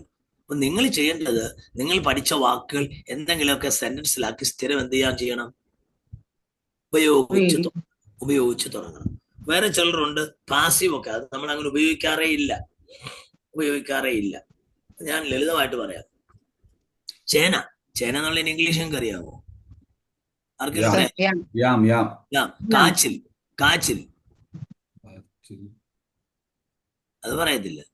ചേന പറയും, കാച്ചിൽ പറയൂ, ചേമ്പ്. കൊളോക്കേഷ്യ. ആ, താങ്ക് യു. കാച്ചിൽ എന്നുള്ളതിന് കോം എന്നാ പറയുന്നത്, COM, കോം. കൊളക്കേഷ്യ എന്ന് പറഞ്ഞാൽ കാച്ചിൽ, ചേമ്പ് എന്നാണ്. ചേമ്പ്. ചേമ്പ്. ഇങ്ങനെ നമ്മള് ടപ്പിയൊക്കെ എന്ന് പറഞ്ഞാൽ എന്താണ്? കപ്പ. കപ്പ. കപ്പയാണ്. അപ്പൊ ഇതുപോലെ നമ്മൾ റെഗുലർ യൂസ് ചെയ്യുന്ന എത്രയോ വാക്കുകളുണ്ട്. ഞാൻ നിങ്ങളോട് പറയാം, നമ്മൾ കൃഷി ചെയ്യുന്ന വീട്ടിൽ ഉപയോഗിക്കുന്ന വെജിറ്റബിളിന്റെ വാക്കുകൾ ഇംഗ്ലീഷ് പഠിച്ചാൽ പോലും. ഇപ്പൊ കായം എന്നുള്ളതിന് എന്താ പറയുന്നത്? അസഫോയിറ്റഡാ. അസഫോയിറ്റഡാ.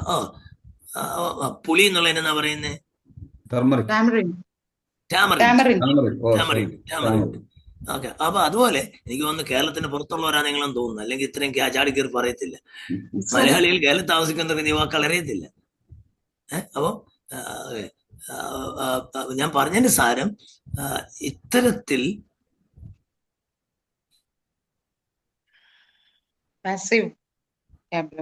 Passive vocabulary.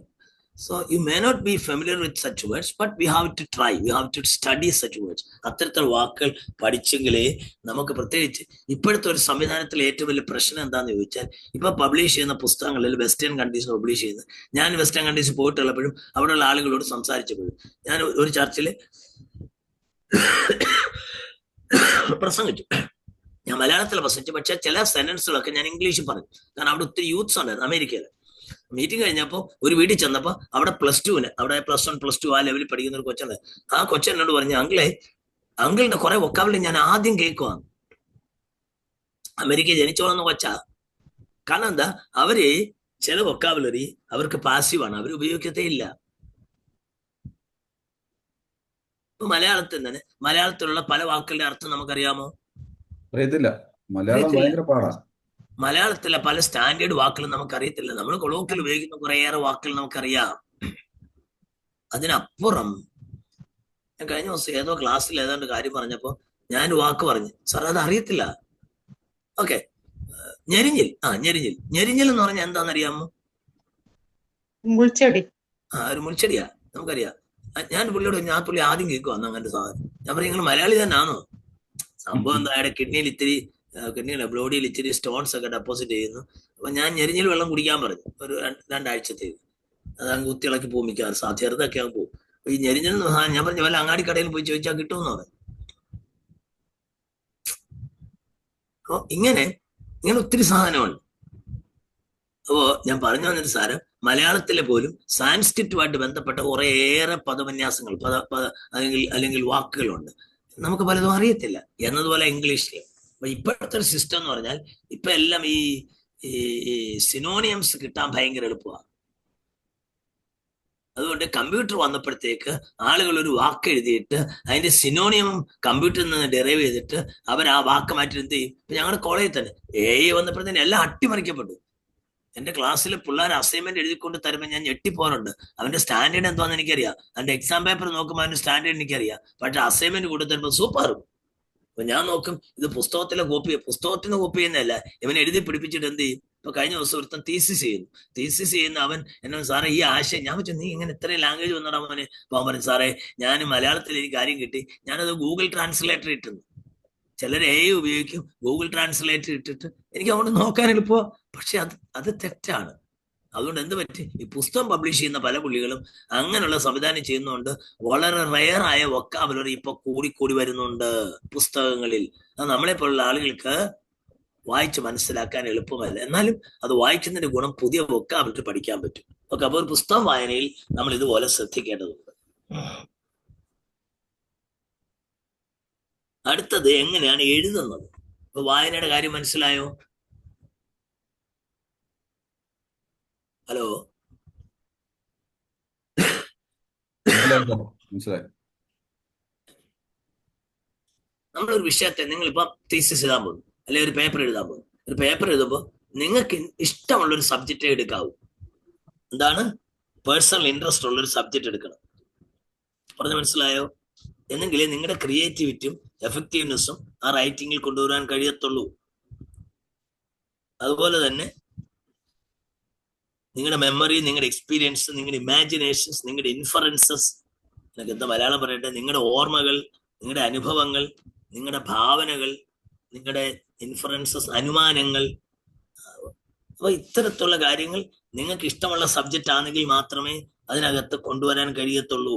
അതുകൊണ്ട് നിങ്ങൾ ഏറ്റവും അധികം ഇഷ്ടപ്പെടുന്ന ഒരു സബ്ജക്റ്റ് വേണം നിങ്ങൾ തിരഞ്ഞെടുക്കാൻ.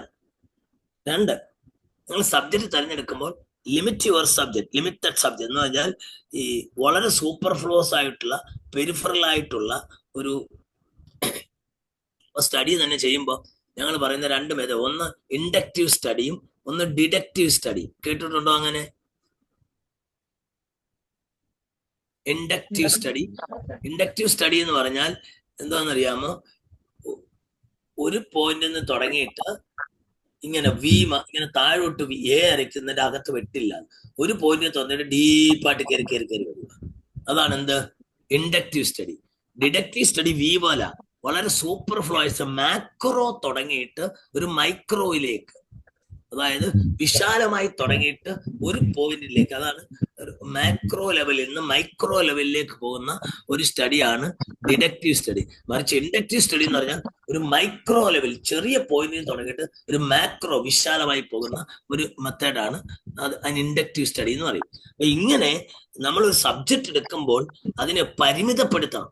നമ്മൾ ചുമ്മാതെ പാരാവാരം പോലൊരു സബ്ജക്റ്റ് എടുത്താൽ എങ്ങും കൊണ്ട് തീരത്തില്ല. നമ്മുടെ ചുണ്ടിലൊതുങ്ങിയ, നമുക്ക് എഴുതി പിടിപ്പിക്കാൻ കഴിയുന്ന ആശയങ്ങൾ ഉണ്ടാക്കുന്ന ഉള്ള ഒരു സബ്ജക്റ്റ് അതിനെ പരിമിതപ്പെടുത്തണം. നിങ്ങൾ എഴുതുമ്പോൾ പറയുക, ഞാൻ ഈ സബ്ജക്റ്റ് ആണ് എടുക്കുന്നത്, ഈ സബ്ജക്റ്റിനെ കുറിച്ച് പലരും പഠിച്ചിട്ടുണ്ട്, അതിൽ ആ ഏരിയ ഒന്നും ഞാൻ തൊടുന്നില്ല, സ്കോപ്പ് ആൻഡ് ലിമിറ്റേഷൻ എന്നാണ് പറയുന്നത്. ആ ഏരിയ ഒന്നും തുടങ്ങുന്നില്ല, അവരാരും തുടക്കാത്ത ഈ ഒരു പർട്ടിക്കുലർ ഏരിയ മാത്രമാണ് ഞാൻ ഫോക്കസ് ചെയ്യുന്നത്. പർട്ടിക്കുലാരിറ്റി എപ്പോഴും വേണം. വേഗമായ ഒരു ആശയമോ വേഗമായ ഒരു ഐഡിയയോ അല്ലെങ്കിൽ സൂപ്പർഫ്ലോസ് ആയിട്ടുള്ള വിശാലമായ പാരാപാരം പോലെ പലത് കിടക്കുന്ന ഒരു സബ്ജക്റ്റ് എടുത്താൽ നിങ്ങൾ എങ്ങും കൊണ്ടും തീർക്കത്തില്ല. അപ്പൊ സബ്ജക്റ്റ് തിരഞ്ഞെടുക്കാൻ ഒരു അത് വേണം. പിന്നെ അതുപോലെ തന്നെ നമുക്ക് ക്ലിയർ ആയൊരു ഫോക്കസ് വേണം. അല്ലെങ്കിൽ എന്റെ ഭാഷ പറഞ്ഞാൽ നമുക്കൊരു ഹൈപ്പോത്തീസിസ് വേണം. എന്താ വേണം? ഹൈപ്പോത്തസിസ് എന്ന് പറഞ്ഞാൽ, ഹൈപ്പോത്തീസിസ് എന്ന് പറഞ്ഞാൽ ഒരു എക്സ്പെക്റ്റഡ് തീസിസ്. നമ്മൾ ഒരു കാര്യം എഴുതുമ്പോൾ ഈ കാര്യത്തിന്റെ കൺക്ലൂഷൻ ഇതായിരിക്കും എന്നതിനെ കുറിച്ച് നമുക്കൊരു നിഗമനം വേണം. അതിനനുസരിച്ച് നമ്മൾ മെറ്റീരിയൽ കളക്ട് ചെയ്ത് അത് ഫ്രെയിം ചെയ്യണം. എപ്പോഴും ഒരു തീസിസ് എഴുതുമ്പോൾ ആ തീസിസ് എന്ന് പറയുന്നത് നമ്മുടെ ഹൈപ്പോത്തീസിസ് ആണ്. ഹൈപ്പോത്തീസിസ് എഴുതി പിടിച്ചു കഴിഞ്ഞിട്ട് അത് കൺക്ലൂഷൻ ആണ്. ഹൈപ്പോത്തീസിസ് എന്ന് പറഞ്ഞാൽ the expected conclusion of A thesis. ഇതാണ് ദ എക്സ്പെക്റ്റഡ് കൺക്ലൂഷൻ. നമ്മൾ എത്താൻ പോകുന്ന കൺക്ലൂഷനെ കുറിച്ചൊരു ഭാവന നമുക്കുണ്ട്, അതാണ് നമ്മുടെ ഹൈപ്പോത്തീസിസ്. അങ്ങനെയുള്ള ഒരു ഹൈപ്പോത്തീസിസ് നമുക്ക് വേണം. അതുപോലെ തന്നെ നമുക്കൊരു പെർസ്പെക്റ്റീവ് വേണം. അപ്പൊ നമ്മളൊരു വീക്ഷണം വേണം. അപ്പൊ ഞാൻ പറയാൻ ഉദാഹരണം പറയാം. ഭാര്യ ഭർത്താവിനെ തല്ലി, അല്ല ഭർത്താവ് ഭാര്യയെ തല്ലി. ഭർത്താവ് ഭാര്യയെ, ആരും മിണ്ടുന്നില്ല, ഒന്ന് ചിരിക്കെങ്കിലും ചെയ്യ്. ഭർത്താവ് ഭാര്യയെ തല്ലി. അപ്പൊ അങ്ങനെ ഒരു വിഷയം നിങ്ങൾ, അല്ലെങ്കിൽ സ്ത്രീ പീഡനം, ആ സ്ത്രീ പീഡനം എന്നൊരു വിഷയം നിങ്ങൾ ഒരു ടോപ്പിക് ആയിട്ട് എടുക്കുമ്പോൾ, അല്ലെങ്കിൽ കേരളത്തിൽ സ്ത്രീകൾ അല്ലെങ്കിൽ ഡൗറി ഡെത്ത്സ് കൂടുതലാണ്. അപ്പൊ നിങ്ങൾ ഏതെങ്കിലും ഡൗറി ഡെത്ത് അങ്ങനെ ഒരു ടോപ്പിക് എടുക്കാൻ നിൽക്കുന്നത്. ബട്ട് അങ്ങനെയുള്ള ആളുകൾ ഒരു 10 സാമ്പിളിങ് എടുക്കുമ്പോൾ, അപ്പൊ ഇങ്ങനെ ഡൗറി ഡെത്ത് എന്ന് പറയുമ്പോൾ ആ ഒരു വിഷയത്തെ നിങ്ങൾ എടുത്ത് പഠിക്കുമ്പോൾ, അതിന്റെ കാരണങ്ങൾ അവലോകനം ചെയ്യുമ്പോൾ ഇതിനൊരു പെർസ്പെക്റ്റീവ് ഉണ്ട്, അതിനൊരു കോണ്ടെക്സ്റ്റ് ഉണ്ട്, ഒരു വീക്ഷണമുണ്ട്. കോണ്ടെക്സ്റ്റ് എന്ന് പറയുന്നത് അത് മെയിൽ ചോവനിസ്റ്റിക് സൊസൈറ്റിയുടെ പ്രശ്നമാണ്. മെയിൽ ചോവനിസ്റ്റിക് സൊസൈറ്റി എന്ന് പറഞ്ഞാൽ പുരുഷ മേധാവിത്വമുള്ള പുരുഷ മേധാവിത്വമുള്ള മെയിൽ ചോവനിസ്റ്റിക് സൊസൈറ്റിയുടെ പ്രത്യേകതയാണ് സ്ത്രീകൾക്ക് പീഡനം.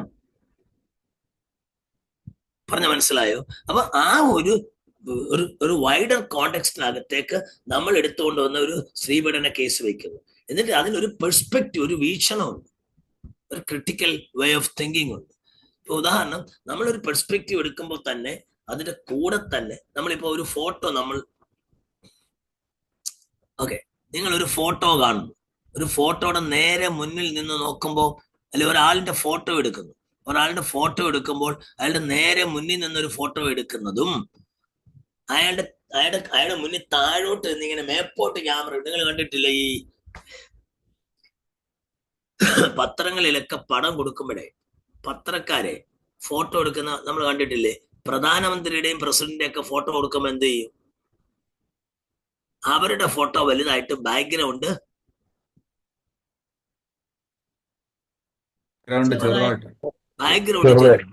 ആ ഫിഗർ ഇങ്ങനെ വരുന്ന വെച്ചാൽ കീഴിൽ നിന്ന് മേളോട്ടാ എടുക്കുന്നത്. ആ ഫിഗറിനെ വലുതാക്കി ബാക്ക്ഗ്രൗണ്ട് ചെറുതാക്കി.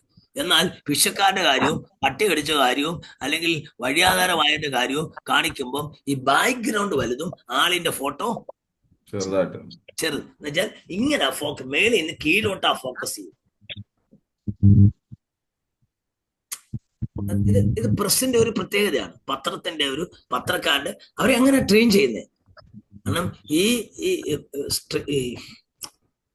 ബിസാരി എന്ന് വെച്ചാൽ ഇത്തരത്തിലുള്ള ബിസാഡെ വാട്ട് യു കോൾ സ്ട്രേഞ്ച് കാര്യങ്ങൾ അവരെപ്പോഴും കാര്യങ്ങൾ ചെറുതായിട്ട് കാണിക്കുന്നു, ബാക്ക്ഗ്രൗണ്ട് വലുതാക്കും.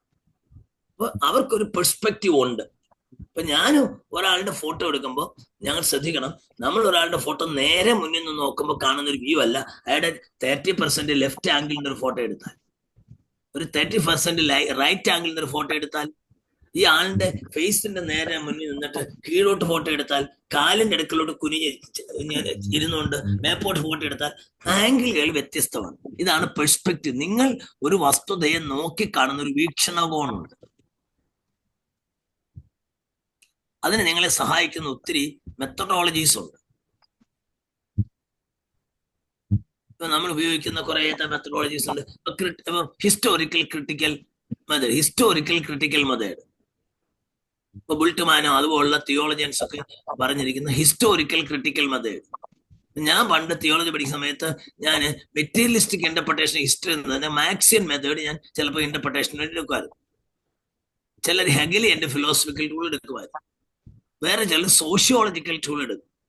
ഇപ്പൊ നമ്മൾ പുതിയ നിയമം പഠിച്ചപ്പോ നിങ്ങളെ ന്യൂ ടെസ്റ്റ്മെന്റിൽ സിനോപ്റ്റിക് ഗോസ്പൽ പഠിപ്പിച്ചോ? ഇല്ല. Synoptic gospel പഠിപ്പിച്ചില്ല. സമവീക്ഷണ സുവിശേഷങ്ങൾ എടുത്തു സാറേ. അത് ഇപ്പോഴല്ല, കഴിഞ്ഞ BTH-ലൊക്കെ പഠിക്കുന്ന സമയത്ത് ആദ്യ സമയങ്ങളിൽ എടുത്തായിരുന്നു. ഓക്കെ. അപ്പൊ അന്ന് നിങ്ങളെ പഠിപ്പിച്ചപ്പോ ഈ സോഴ്സ് ക്രിറ്റിസിസം, ഫോം ക്രിറ്റിസിസം അല്ലെങ്കിൽ രേഖാ സിദ്ധാന്തം, ഫോം ക്രിറ്റിസിസം, റിഡാക്ഷൻ ക്രിറ്റിസിസം, ഇങ്ങനെ കുറെ സാധനങ്ങൾ പഠിപ്പിച്ചായിരുന്നോ? ഇല്ല, അങ്ങനെ എലാബറേറ്റ് ചെയ്തൊന്നും അങ്ങനെ പഠിപ്പിച്ചില്ല. അതിന്റെ ഒരു മുഖവര എന്നുള്ള രീതിയിൽ പഠിപ്പിച്ചിട്ടുള്ളൂ. എന്തെങ്കിലും വാക്കുകളെങ്കിലും കേട്ടിട്ടുണ്ടോ? ഇല്ല, ഇത്തരം വാക്കുകളൊന്നും കേട്ടിട്ടില്ല. അപ്പൊ സുവിശേഷങ്ങൾ പഠിക്കാൻ വേണ്ടി പഠിക്കാൻ തിയോളജിയൻസ് ഉപയോഗിക്കുന്ന അല്ലെങ്കിൽ സുവിശേഷത്തെ കുറിച്ച് സമവീക്ഷണ സുവിശേഷങ്ങൾ ഇത്രയേ ഉള്ളൂ. മത്തായി, മർക്കോസ്, ലൂക്കോസ് സുവിശേഷത്തിനകത്ത് പൊതുവെ നോക്കുമ്പോൾ ഒരുപോലുള്ള പല കാര്യങ്ങളുണ്ട്, എന്നാൽ വ്യത്യസ്തങ്ങളായ കാര്യങ്ങളുണ്ട്. എന്തുകൊണ്ടാണ് തമ്മിൽ സിമിലാരിറ്റീസ് ഉള്ളത്, എന്തുകൊണ്ടാണ് തമ്മിൽ ഡിസിമിലാരിറ്റീസ് ഉള്ളത്, അല്ലെങ്കിൽ വിയോജിപ്പുകളുള്ളത്, ചേർച്ചകളുള്ളത്, വിയോജിപ്പുകളുള്ളത്? അതിന്റെ കാരണം കണ്ടെത്തുവാൻ കുറേയേറെ തിയറികൾ മുന്നോട്ട് വന്നിട്ടുണ്ട്. അതിലൊന്നാണ് സോഴ്സ് ക്രിറ്റിസിസം, മറ്റൊന്ന് form criticism, redaction criticism, rhetorical criticism, narrative criticism. ഇങ്ങനെ ഒത്തിരി തിയറീസ് പ്രൊപ്പോസ് ചെയ്തിട്ടുണ്ട്. അത്തരത്തിലുള്ള തിയറിറ്റിക്കൽ ടൂൾ എടുത്ത് നമ്മൾ എന്ത് ചെയ്യുന്നു? ഒരു വിഷയത്തെ പഠിക്കുന്നു, അപഗ്രഥിച്ച് പഠിക്കുന്നു. ഉദാഹരണം ഞാൻ പറഞ്ഞു തന്നാൽ, ആൽജിബ്രയില് നമ്മളിപ്പോ ഒരു ആൽജിബ്രയ്ക്കുള്ള പ്രത്യേകത എന്തോ? അരിത്തമാറ്റിക്സ്, ആൽജിബ്ര, ജോമെട്രി അറിയാമോല്ലോ? ആർക്കറിയാം? ആൽജിബ്രയുടെ പ്രത്യേകത എന്താണെന്നറിയാമോ? ആൽജിബ്രയിൽ നമ്പേഴ്സും കാണും, ഫിഗേഴ്സും കാണും. ഇപ്പം എ എന്നൊരു അക്ഷരം ഞാൻ പറയാ 1a + 2b = 6c എന്ന് പറഞ്ഞാൽ നിങ്ങൾ അതിന്റെ അർത്ഥം എത്രയാണെന്ന് മനസ്സിലാവുമോ? മനസ്സിലാകത്തില്ല. അപ്പൊ നമ്മൾ എന്തോ ചെയ്യും? അതിനൊരു ഇക്വേഷൻ കണ്ടു. വണ്ടർഫുൾ. അതിനൊരു ഇക്വേഷൻ ഉണ്ട്. എന്താണ്? ഇപ്പൊ മാത്തമാറ്റിക്സ് പറയുന്നത് a + b² a² + 2ab + b². ഇങ്ങനെ ഒരു ഇക്വേഷൻ. ഇത്രയേ ഉള്ളൂ. അങ്ങനെ ഒരു ഇഷ്യൂവിനെ നമ്മൾ പഠിക്കുമ്പോൾ ആ ഇഷ്യൂവിനെ അപഗ്രഥിച്ച് ഒരു സൊല്യൂഷൻ കണ്ടെത്താൻ ഉപയോഗിക്കുന്ന ഇക്വേഷൻസ് പോലെ നമ്മളൊരു കാര്യം പഠിക്കുമ്പോൾ അതിനുവേണ്ടി ഉപയോഗിക്കുന്ന ചില മെത്തഡോളജീസ് ഉണ്ട്. പിടികിട്ടിയോ? സർ. ഓക്കെ. അടുത്തത് നമുക്ക് കിട്ടുന്ന മെറ്റീരിയൽ കളക്ഷൻ. മെറ്റീരിയൽ കളക്ഷൻ ഭയങ്കര വിഷയമാണ്. മെറ്റീരിയൽ കളക്ഷൻ ഇന്ന് എളുപ്പമാണ്. പണ്ട് ഞങ്ങളൊക്കെ പഠിക്കുന്ന സമയത്ത് ഭയങ്കര പാടായിരുന്നു. ഇപ്പൊ ഈ കമ്പ്യൂട്ടറൊക്കെ വന്നുകൊണ്ട് നമുക്ക് എളുപ്പമായിട്ട് കട്ട് ആൻഡ് പേസ്റ്റ് എല്ലാം പിടിക്കാം. എന്നോടല്ലല്ലോ, ഞാൻ പഠിക്കുന്ന ഞാൻ PhD എടുക്കുന്ന സമയത്ത് ഇത് കഷ്ടപ്പാടാ. തമ്പുരാന് ലൈബ്രറി പോയുള്ള പുസ്തകം എല്ലാം തപ്പി പിടിച്ച പൊടിയെല്ലാം എന്തെന്ന് തുമ്മൽ പിടിച്ചു തുമ്മൽ എത്ര കാലം ഞാൻ തുമ്മി നടന്നറിയാവും. ഇസ്നഫിലിയായിട്ട് എന്ത് കഷ്ടപ്പെട്ടെന്നറിയാം. പൊടി, പുസ്തകത്തിന്റെ പൊടി. അല്ലെങ്കിൽ ലൈബ്രറി ഇല്ലേ, ലൈബ്രറിന്റെ ഗവൺമെന്റ് ലൈബ്രറി ആരാ തൂക്കം തുറക്കുകയൊക്കെ ചെയ്യുന്ന ഉള്ള പൊടിയെല്ലാം ഡെപ്പോസിറ്റ് ചെയ്തിരിക്കുക. ഇത് നമുക്ക് എടുക്കാതിരിക്കാറില്ല. പേപ്പർ, ബാക്ക് വോളിയംസ്, പൊടി തന്ന് സ്റ്റാക്സിലൊക്കെ പോയ ഗതി പിടിക്കും. ഒരു പുസ്തകം തൂത്തടച്ച് വെച്ചാൽ പിന്നെ അന്നൊന്നും ചെയ്യത്തില്ല. അത് അടുത്ത് തൂത്തടച്ച് പുറത്തു കൊണ്ട് വെച്ചിട്ട് പിറ്റേന്ന് പോയി അടുക്കുന്നത് എല്ലാം ഒന്ന് സെറ്റിലായിട്ട് പുസ്തകം അങ്ങനെ പൊടിയാ. അപ്പൊ ഇന്നത്തെ എളുപ്പമുണ്ട്. കമ്പ്യൂട്ടറിലൊക്കെ ഒത്തിരി മെറ്റീരിയൽ ഉണ്ടായിരുന്നു.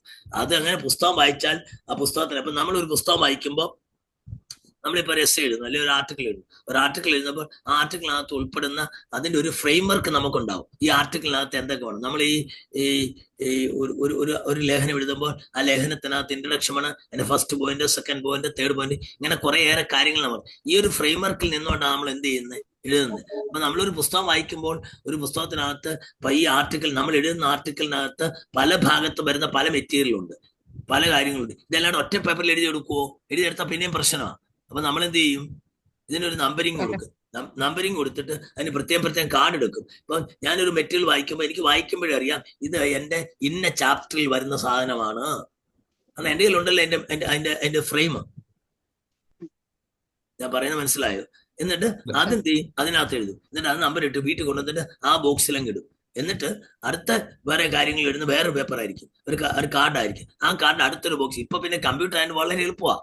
നമുക്ക് ഓരോ ഫയൽ പടപടപടവാന്ന് എന്ത് ചെയ്യാം, ടൈപ്പ് ചെയ്ത് സേവ് ചെയ്യാം. മറ്റേ ഇട്ടിട്ട് പിന്നെ ആ പെട്ടിക്കകത്ത് നിന്ന് ആ കാർഡെല്ലാം എടുത്ത് അതിനകത്ത് ഐഡിയാസ് എല്ലാം എന്ത് ചെയ്തു, സീക്വൻസിൽ ഓർഡറിലാക്കി. അതൊരു ഭയങ്കര വർക്കാ.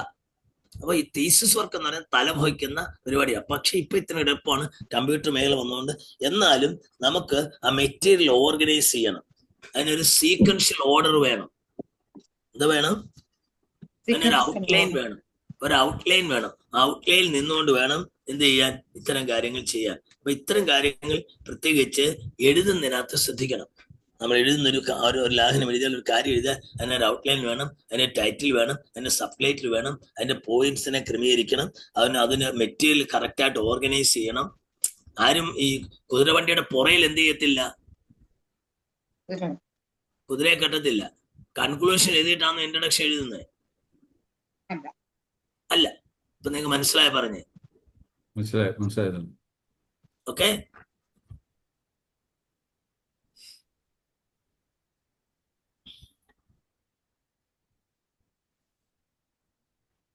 അടുത്തത്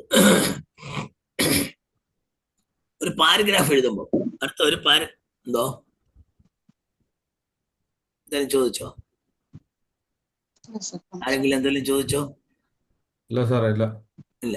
ഒരു പാരഗ്രാഫ് എഴുതുമ്പോൾ അത് പ്രത്യേകം. ഇനി നമ്മൾ പാരഗ്രാഫിലേക്ക് വരികയാണ്.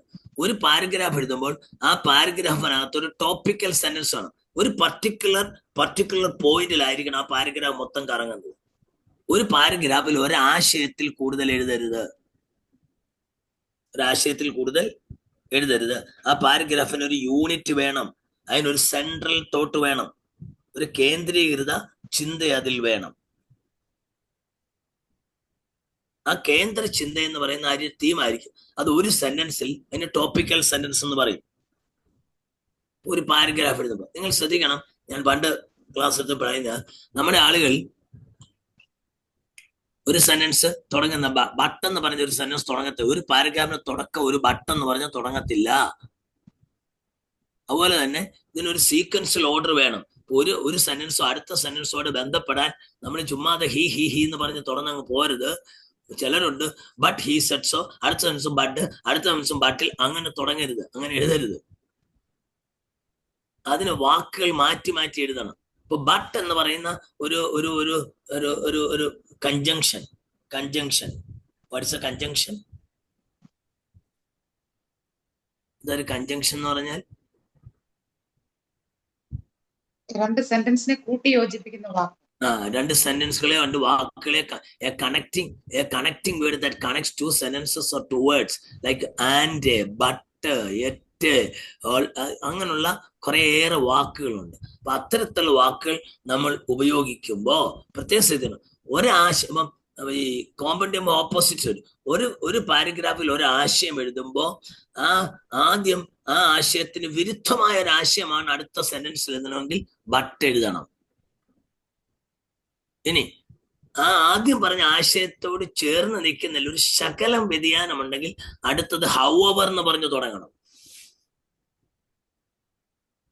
ഓക്കെ, നിങ്ങൾ ഒരേ സീക്വൻഷ്യൽ ഓർഡറിൽ 1, 2, 3 പോയിന്റ് പറഞ്ഞെങ്കിൽ അബോവ് ആൾ, ഫൈനലി എന്ന അവസാനം എഴുതണം. ഇനി ഒരാശയം പറഞ്ഞിട്ട് അതിൽ നിന്നൊരു ശകലം വിയോജിപ്പുണ്ടെങ്കിൽ നമുക്ക് നെവർദലെസ് എന്ന് പറഞ്ഞ അടുത്ത സെന്റൻസ് തുടങ്ങാം.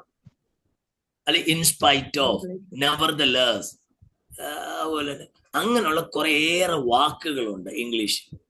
എങ്കിൽ മാത്രമേ മലയാളത്തിൽ അതിന് എന്തൊക്കെയാ പറയുന്നത് എനിക്കടുത്ത്, എങ്കിൽ മാത്രമേ ഈ കാര്യങ്ങൾക്ക് ഒരു സീക്വൻഷ്യൽ ഓർഡർ വരുത്തുള്ളൂ, ഒരു എന്താ അതിന്റെ ഒരു പ്രോഗ്രസ് വരുത്തുള്ളൂ, കൺസിസ്റ്റൻസി, ആ ലോജിക്കൽ സീക്വൻസ്. ഇതുവല്ല മനസ്സിലാവുമോ നിങ്ങൾക്ക്? സിപിക്ക് വല്ല മനസ്സിലാവുന്നോ? ഏതാണ്ട് വല്ല പുകയെ പോലെ തോന്നായിരിക്കില്ലയോ? മനസ്സിലാവുന്നുണ്ട് സാറേ. അപ്പൊ നമ്മൾ ഒരു ആശയം വരുമ്പോ അതിനൊരു ലോജിക്കൽ കോഹറൻസ് വേണം. ഞാൻ പറഞ്ഞാൽ ഒരു പാരഗ്രാഫിൽ ഒരു ആശയം പറയാവൂ. ആ ആശയത്തെ ഇപ്പൊ നമുക്ക് മെറ്റീരിയൽ കിട്ടുമ്പോൾ ചിലപ്പോൾ നമ്മുടെ ആശയത്തോട് യോജിക്കാത്തൊരു മെറ്റീരിയലൂടെ നമുക്ക് കിട്ടിയെന്നിരിക്കട്ടെ. അപ്പൊ നമ്മൾ എന്ത് ചെയ്യും? ആ യോജിക്കാത്ത ആശയം കളയേണ്ടി വരും. ചിലരങ്ങനെ ചെയ്യുന്നതിനേക്കാൾ ആ യോജിക്കാത്ത ആശയം നിങ്ങൾ കിട്ടുമ്പോൾ ആ ആശയം അങ്ങനല്ല, ഇങ്ങനെയും പറയുന്നുണ്ട്, പക്ഷെ അത് അങ്ങനല്ലെന്ന് നിങ്ങൾക്കൊരു ആർഗ്യുമെന്റേറ്റീവ് സ്റ്റേറ്റ്മെന്റ് നടത്തി വേണേ അതുകൂടെ നിങ്ങൾക്ക് എന്ത് ചെയ്യാം? ആഡ് ചെയ്യാം. 2, പാരഗ്രാഫ് എഴുതുമ്പോൾ പലതരത്തിലുള്ള പാരഗ്രാഫുകളുണ്ട്. ഞാൻ നേരത്തെ പറഞ്ഞ പോലെ ഡിസ്ക്രിപ്റ്റീവ് ടൈപ്പ്, മുമ്പ് പറഞ്ഞ ഡിസ്ക്രിപ്റ്റീവ് ടൈപ്പ് എന്ന് പറഞ്ഞാൽ എന്താ? ഡിസ്ക്രിപ്റ്റീവ് ടൈപ്പ് റൈറ്റിംഗിനകത്ത് വരുന്നേ? വേഗം പറ, മുമ്പ് എഴുതിയൊരു പറ. അതായത് ആളെ കുറിച്ചോ സ്ഥലത്തെ കുറിച്ചോ ഒരു പ്രത്യേക സംഭവത്തെ കുറിച്ച് പറയാൻ വേണ്ടി ഡിസ്ക്രിപ്റ്റീവ്. എന്താ എക്സ്പോസിറ്ററി എന്ന് പറയുന്നത്? ഡോക്ട്രിൻസ്, തിയറീസ് ഒക്കെ പ്രതിപാദിക്കുമ്പോൾ എന്താണ്? എക്സ്പോസിറ്ററി ആണ്. എന്താ നറേറ്റീവ്? എക്സ്പ്ലെയിൻ ചെയ്യും. ഒരു പ്രത്യേക ഈവന്റിന് വേണ്ടിയിട്ടുള്ള ഒരു പ്രത്യേക ഈവന്റിനെ നറേറ്റ് ചെയ്യുന്നതാണ് നറേറ്റീവ്. അത് കൂടാതെ തന്നെ എന്താണെന്നറിയാമോ, ഈ പാരഗ്രാഫ്സ് ഓഫ് ഡെഫിനിഷൻസ് ഉണ്ട്. അതായത് ഒരു നമ്മൾ ഉദാഹരണം പറഞ്ഞാൽ തിയോളജി, വാട്ട് ഈസ് തിയോളജി? നിങ്ങൾ ഒരു പാരഗ്രാഫ് എഴുതുക. അപ്പൊ തിയോളജിയെ കുറിച്ച് പല ദൈവശാസ്ത്ര, theology is the study of God എന്ന് ചെറിയ ഒരു ദൈവദാസം പറഞ്ഞിരിക്കുന്നു. So theology is theologising, so അവർ എക്സ്പീരിയൻസ് വിത്ത് ഗോഡ്. ഇങ്ങനെ പലരുടെയും ഡെഫിനിഷൻസ്, അങ്ങനെ ഈ പാരഗ്രാഫ് ഓഫ് ഡെഫിനിഷൻസ് ഉണ്ട്. മനസ്സിലായി? ഇപ്പൊ ഒരു ടോപ്പിക് നിങ്ങൾ വിശദീകരിക്കാൻ ശ്രമിക്കുമ്പോൾ ചില പാരഗ്രാഫ് ഓഫ് ഡെഫിനിഷൻസ് ഉണ്ട്. പിന്നെ പാരഗ്രാഫ്സ് ഓഫ് സിമിലാരിറ്റീസ് ഉണ്ട്, പരസ്പരം യോജിക്കുന്ന കാര്യങ്ങൾ. പാരഗ്രാഫ്സ് ഓഫ് ഡിഫറൻസസ് ഉണ്ട്. എന്ന് പറഞ്ഞാൽ നിങ്ങൾ ഒരു പാരഗ്രാഫിൽ തന്നെ ഒരാശയം പറയുമ്പോൾ അതിനോട് വിയോജിക്കുന്ന ആശയങ്ങൾ ആ പാരഗ്രാഫിൽ ചേർത്ത് എഴുതാൻ കഴിയും. പിന്നെ കമ്പയർ ആൻഡ് കോൺട്രാസ്റ്റ് ഉണ്ട്. അതായത് ഒരു കാര്യം നമ്മൾ പറയുന്നു, അതിനോട് വിരുദ്ധമായ ചില ചിന്തകളും ഇങ്ങനെയുണ്ട് എന്ന് പറഞ്ഞിട്ട് അതിന്റെ അവസാനം നിങ്ങളുടെ കൺക്ലൂഷൻ. പിന്നെ ചില paragraphs statements of facts and figures. നിങ്ങൾ ചില പാരഗ്രാഫ് എഴുതും. അപ്പൊ ഇത് ഡെമോഗ്രഫി, ഇപ്പൊ കേരള സ്റ്റേറ്റിന്റെ ഡെമോഗ്രഫി അല്ലെങ്കിൽ ഒരു പഞ്ചായത്തിന്റെ ഡെമോഗ്രഫി, നിങ്ങൾ എന്ത് എഴുതും? അവിടുത്തെ പോപ്പുലേഷനെ കുറിച്ച്, മനസ്സിലായി? അവിടുത്തെ സ്ഥിതി വിവര കണക്കിൽ പഞ്ചായത്തിൽ നിന്നോ അല്ലെങ്കിൽ ജില്ലാ പഞ്ചായത്തിൽ നിന്നോ നിങ്ങൾക്കൊരു ജില്ലയിലോ പഞ്ചായത്തിന്റെ മുഴുവൻ ആളുകൾ, എത്ര സ്ത്രീകളുണ്ട്, എത്ര പുരുഷന്മാർ, അത്തരത്തിലുള്ള കാര്യങ്ങൾ ചില പാരഗ്രാഫിൽ എഴുതാറുണ്ട്. അപ്പൊ അങ്ങനെ വ്യത്യസ്തങ്ങളായ തരത്തിൽ പാരഗ്രാഫ്സുകൾ എഴുതാണ്ട് ഡിസ്ക്രിപ്റ്റീവ് ഉണ്ട്, നറേറ്റീവ് ഉണ്ട്, എക്സ്പോസിറ്ററി ഉണ്ട്, പാരഗ്രാഫ് ഓഫ് ഡെഫിനിഷൻസ് ഉണ്ട്, ഓക്കെ, റിഫ്ലക്റ്റീവ് എസ്സേസ് ഉണ്ട്. എന്താണ് റിഫ്ലക്റ്റീവ് എന്ന് പറഞ്ഞാൽ? അത് ഞാൻ പറഞ്ഞില്ല. അത് ഞാൻ പറഞ്ഞു. റിഫ്ലക്റ്റീവ് ആയിട്ടുള്ള കാര്യങ്ങൾ നിങ്ങൾക്ക് ഒരു പാരഗ്രാഫ് എഴുതാം. റിഫ്ലക്റ്റീവ് എന്ന് പറഞ്ഞാൽ ഏതെങ്കിലും ഒരു ആശയം, അതിപ്പോ ഒരു അബ്സ്ട്രാക്ട് ടോപ്പിക്കാണ്. ഉദാഹരണം ഒരു ഹാബിറ്റ്, ക്വാളിറ്റി, ട്രൂത്ത്ഫുൾനെസ്, ഇങ്ങനെ അബ്സ്ട്രാക്ട് ആയിട്ടുള്ള, കോൺക്രീറ്റ് അല്ലാത്ത അബ്സ്ട്രാക്ട് ആയിട്ടുള്ള ഐഡിയാസിനെ കുറിച്ച് നിങ്ങൾക്ക് എന്ത് ചെയ്യാം? റിഫ്ലക്റ്റീവ് ആയിട്ട് കാര്യങ്ങൾ എഴുതാൻ പറ്റും. വാട്ട് ഈസ് ട്രൂത്ത് എന്ന് ചോദിച്ചാൽ അതിനൊരു ഡെഫിനിഷൻ നിങ്ങൾക്ക് റിഫ്ലക്റ്റീവ് ആയിട്ട് എഴുതാൻ പറ്റും. അപ്പൊ ഇത്തരത്തിലുള്ള റിഫ്ലക്റ്റീവ് ആയിട്ടുള്ള കാര്യങ്ങൾ വരും. ഓക്കെ,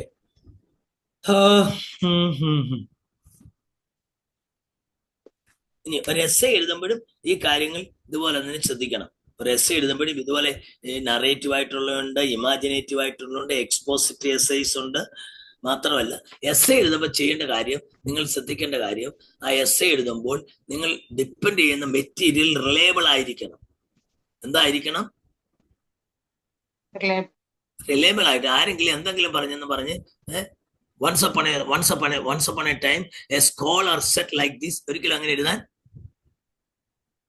ഏതെങ്കിലും ഒരു സെന്റൻസ് സ്കോളർ എന്ന് പറഞ്ഞ് നിങ്ങൾക്ക് കൈ കിട്ടുന്ന എഴുതാൻ പറ്റത്തില്ല. നിങ്ങളൊരു കാര്യം പറയുമ്പോൾ, ഒരു സ്കോളറിന്റെ ഒരു ആശയം പറയുമ്പോൾ അയാളുടെ പേര് എന്ത് ചെയ്യണം? റെഫർ ചെയ്യണം. അയാൾ റിലയബിൾ ആണോ, അയാളെ അംഗീകരിക്കാൻ പറ്റുന്ന ഒരാളാണോ? അപ്പൊ റിലയബിൾ സോഴ്സസ് ഉപയോഗിക്കാം. സൂപ്പർ ഫ്ലോസ് ആയ സെന്റൻസുകൾ ഉപയോഗിക്കരുത്. ജനറലൈസ്ഡ് സ്റ്റേറ്റ്മെന്റ് ഉപയോഗിക്കരുത്. ഉപദേശമാരെല്ലാം കള്ളന്മാരാ എന്നൊന്നും എന്ത് ചെയ്യരുത്. സോ ചിലപ്പോൾ ഞാൻ പറയുന്നൊരു കാര്യമുണ്ട്, one who generalises generally lies. One who generalises generally lies. Generalise ചെയ്യുന്ന ആള്, ഇപ്പൊ ചിലർ ചക്രവർത്തി കൈയിട്ട് ആരാ നക്കാത്ത, അങ്ങനത്തിലുള്ള ഈ ജനറലൈസ്ഡ് സ്റ്റേറ്റ്മെന്റ്സ് ഉപയോഗിക്കരുത്. സ്പെസിഫിക് എവിഡൻസസ് ഉപയോഗിക്കണം. സ്വീപ്പിംഗ് ജനറലൈസേഷൻ പാടില്ല. നമ്മളൊരു കാര്യം എഴുതുമ്പോൾ അതിനുവേണ്ടി കൃത്യമായ എവിഡൻസ്, ആ മെറ്റീരിയൽ കോട്ട് ചെയ്ത്, ബുക്ക് കോട്ട് ചെയ്ത്, ആ മെറ്റീരിയൽ സ്കോളറിന്റെ പേരെഴുതി, അത്തരത്തിലുള്ള അതിന് നിങ്ങൾ ഫുട് നോട്ട് എഴുതണമെന്ന് ഞാൻ പറയുന്നു. ഒരാശയം നിങ്ങൾ എഴുതുമ്പോൾ എന്തെഴുതണം? ഫുട് നോട്ട് എഴുതണം. ഫുട് നോട്ട് എഴുതുന്നതിന്റെ കാര്യങ്ങൾ ഞാൻ അടുത്ത ക്ലാസ്സിൽ പഠിപ്പിക്കാം. ഒരു ക്ലാസ്സോട് വേണ്ടി വരുമായിരിക്കും. അതുപോലെ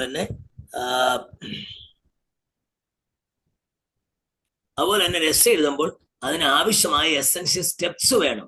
അതിന്റെ ശരിയായ, ഇപ്പൊ നമ്മൾ പണ്ട് കണക്കെഴുതുമ്പോൾ കണക്കിന് സ്റ്റെപ്പില്ലേ?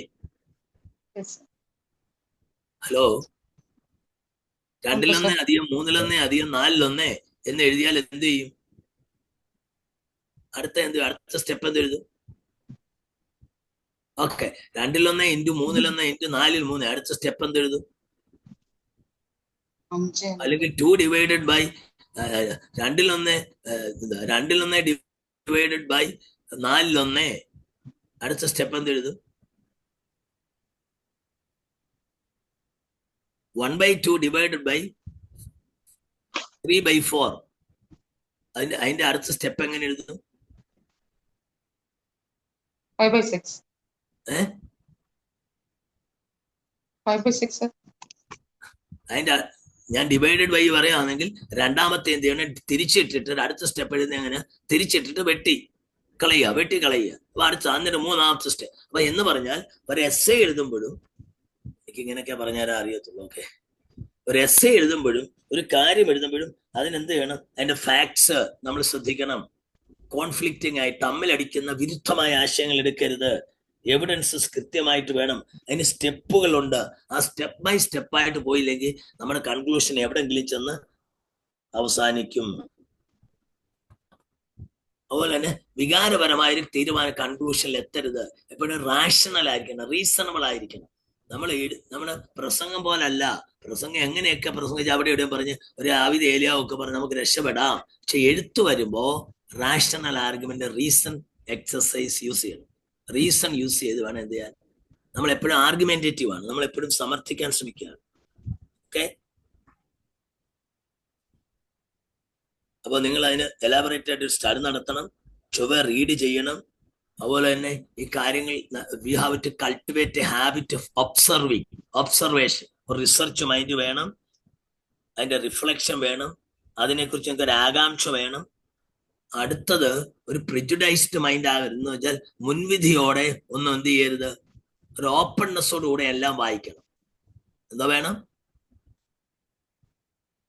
മുൻവിധിയോടെ നമ്മൾ വായിച്ചെഴുതാൻ പോയാൽ നമ്മുടെ മുൻവിധി ആയിരിക്കും മുന്നിൽ നിൽക്കുന്ന കാര്യങ്ങൾ ശരിയാവത്തില്ല. ഒരു കാര്യത്തെ മുൻവിധിയോട് കാണാതെ വായിച്ച് മനസ്സിലാക്കി മുൻവിധി ഇല്ലാതെ. പിന്നെ അടുത്തൊരു കാര്യം, ലേൺ ടു അൺലേൺ. അതായത് നമ്മൾ ചില കാര്യങ്ങൾ ഇങ്ങനെ സ്വായത്തമാക്കി നമ്മുടെ ഹൃദയത്തിൽ വെച്ചിട്ടുണ്ട്. ചില കാര്യങ്ങൾ വായിക്കുമ്പോൾ നമുക്കൊരു പ്രശ്നം, ആ വായിച്ചതാണോ ശരി, ഈ എൻ്റെ ഹൃദയത്തിൽ ഇരിക്കുന്നതാണോ ശരി. പക്ഷെ നമ്മുടെ വായന കൊണ്ട് എൻ്റെ ഹൃദയത്തിൽ ഇരിക്കുന്ന ആശയം തെറ്റാണെന്ന് കണ്ടാൽ ആ ഹൃദയത്തിൽ ഇരിക്കുന്ന ആശയത്തെ കളഞ്ഞിട്ട് ലേൺ ടു അൺലേൺ, അതായത് വേണ്ടാന്ന് വെക്കാൻ നമ്മൾ പഠിക്കണം. നമ്മൾ ധരിച്ചു വെച്ചിരിക്കുന്ന ചില കാര്യങ്ങൾ തെറ്റാണെന്ന് ബോധ്യപ്പെട്ടാൽ തെറ്റിനെ തള്ളിക്കളഞ്ഞ് ശരിയെ എംബ്രേസ് ചെയ്യാനുള്ള ഒരു മൈൻഡ് സെറ്റ് നമുക്ക് ഉണ്ടാകണം. അത്രയും പിടി കിട്ടിയോ? Yes sir.